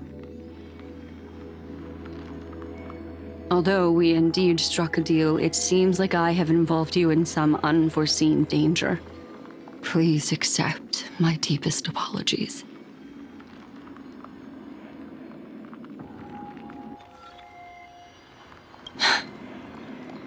It's Fuli. Their gaze has just swept across Amphorius.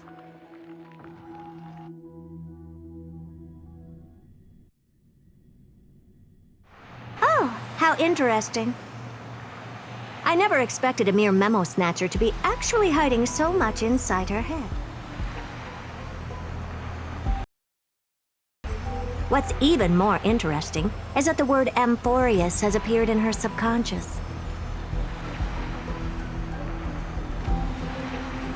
This lady seems to be having fun. Is she usually like this? It's, hard to explain. What are you two whispering about? Has it not occurred to you that I can hear everything clearly?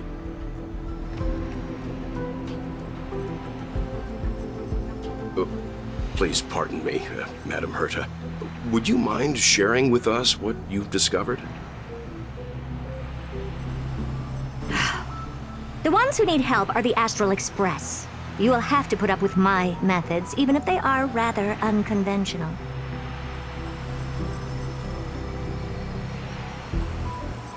Let's get back to the topic. By using the fourth mirror, I rummaged through the brain of this memo snatcher and learned a good deal.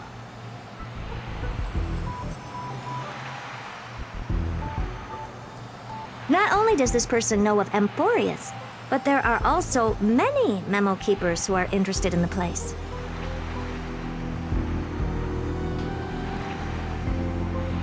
I searched through her consciousness and found the following terms: the Eternal Land, the Rejected Land, and the private collection of the Garden of Recollection.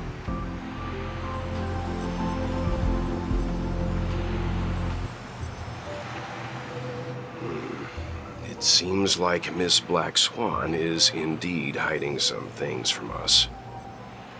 Since I'm not able to find any useful clues from the outside, why don't I personally visit this mysterious Amphorius?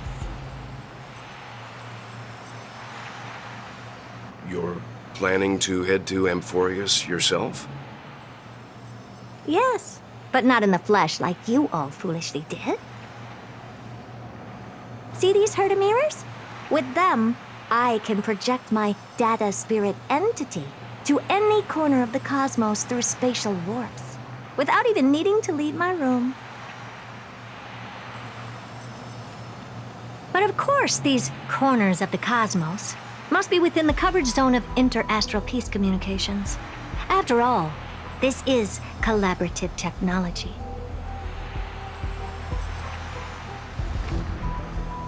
I see. You do seem like the more indoor type. Although that star zone is not within the network of the IPC, the Express itself can serve as a signal station. Come, give me the astral chart coordinates.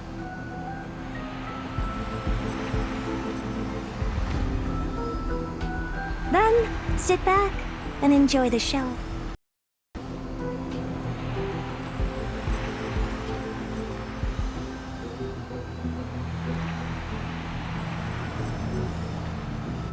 All right, now that everything is ready, mirrors, get to work.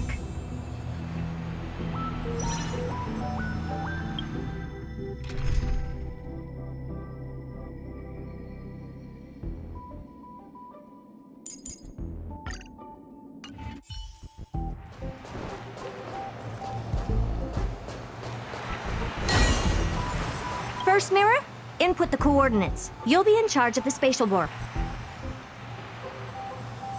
As you command, Madam Herta. The preparations are complete. I wish you a pleasant journey ahead. Second mirror, prepare for the thought refraction. There's still some distance from the Astral Express to the Amphorius celestial body. You're in charge of sending me over. This time, raise the power to the maximum. Don't be stingy. Oh, okay. I won't fail the mission, Madam Herda. Third mirror, you're in charge of generating the data spirit entity. I'm happy to help, Madam Herda. What kind of appearance are you planning to use this time? Good question. Let me think. Forget it. Just use my own appearance. There's no one there that'll recognize me anyway. As you wish. Fourth mirror, you'll be in charge of... It seems like I have nothing for you. Just stand by and wait for orders. Ah, standing by again. That's so boring. Next time, can you count down from 4 instead?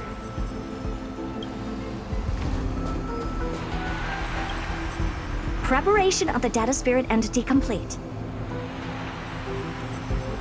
Thought refraction at max power. Excellent. The first mirror. Let's get going. Have a safe trip, Madam Herta. May your journey yield good results. Coordinates input complete. Preparing to activate spatial warp. Destination, unknown celestial body. Amphorius. Spatial warp countdown. 5, 4, 3, 2, 1. Warp activated.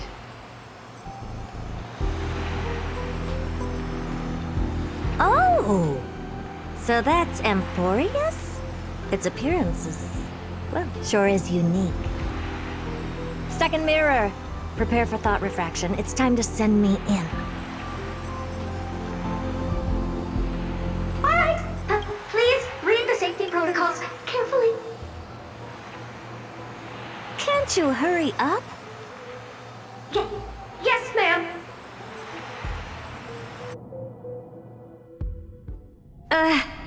I didn't expect it to be so turbulent.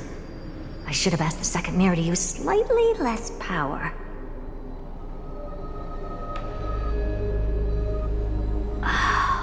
What a magnificent sight! Is this the entrance to Amphorius? Let's see. Perhaps I'll be able to find a way in.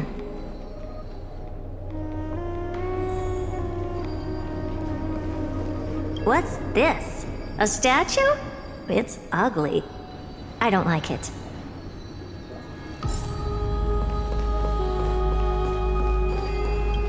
Oh, I finally found your traces.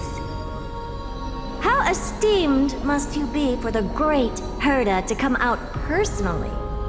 When we return, get ready to become free labor for the simulated universe for the rest of your lives. Take a look. This is pure genius in action. Take a look. This is pure genius in action. What's this? How creepy. Oh, it moves? Who are you trying to scare? It's either a projection or a fake. There doesn't seem to be much to take note of. Now then, how am I going to get into Amphorius?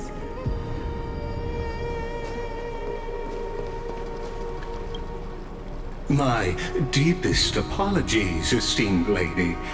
I'm afraid that you cannot proceed further. Who's there?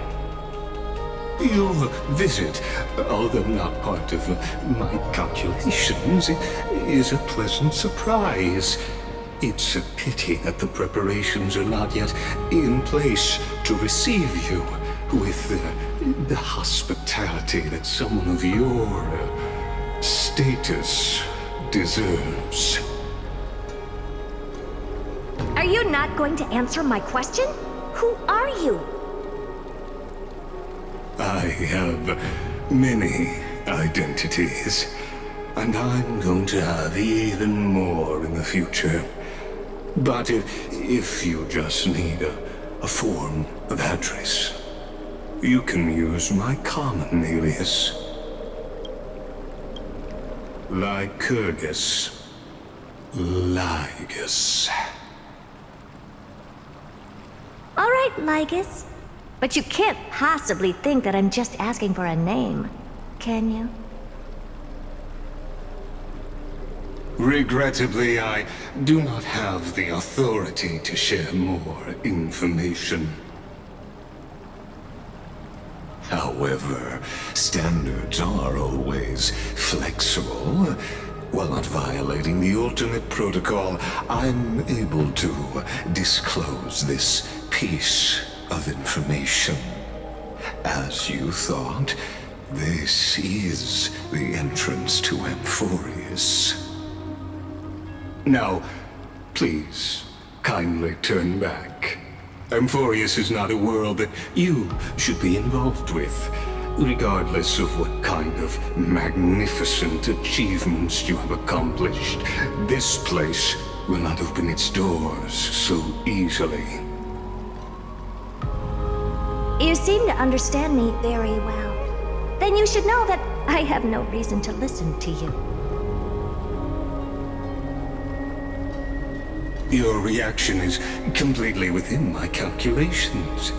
Despite my long years as a Watcher, it seems like my assessment of human nature still remains accurate. From you, I'm able to sense a beautiful desire for knowledge. The answer remains unchanged. Madam, it is with the utmost goodwill that I suggest you return to where you came from. Let's assume for a second that I'm not so well-mannered, and that I insist on uncovering the secrets hidden behind you, Mr. Lygus. How do you plan to dispel this notion of mine?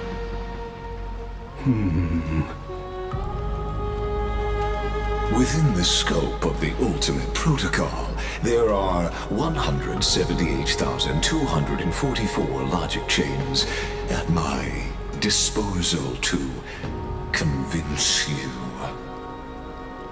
After filtering through them, I have determined that I only require 3 to attain the results that I desire. Oh? I'm all ears. First, for reasons that cannot be disclosed, Amphorius is a completely isolated celestial body. Apart from me, no one else will be able to help you enter. That's not a good argument. Second, if your plan is, as you've alluded to previously, to force me into cooperating by showing hostility, do know that, just like you, I have basked in the gaze of the erudition. I stake my honor and assure you that, in the worst-case scenario, our mutual destruction will be inevitable. Oh? No wonder I couldn't find a back door. When I did a scan of our surroundings, the safety protocols on you are comparable to Screwy's. How interesting. I assume that you still wish to hear the third logic chain? Of course. Why wouldn't I? Third, even if you exhaust all your means and find a way to break through, you will surely give up once you understand the consequences of your actions. After all, throughout your long life, as much as you'd hate to admit, your conscience has played a crucial roar. What a brazen robot. You think that you can actually understand me through your paltry calculations? But since you put it that way, why don't you tell me what these consequences will be? It concerns the third path that is entangled with Amphorius. A path that you and your friends still very much lack understanding of. The destruction. So, if you ignore my warnings and persist in your ways, you will break the shackles of a Lord Ravager. And when that happens, their fury will engulf the cosmos.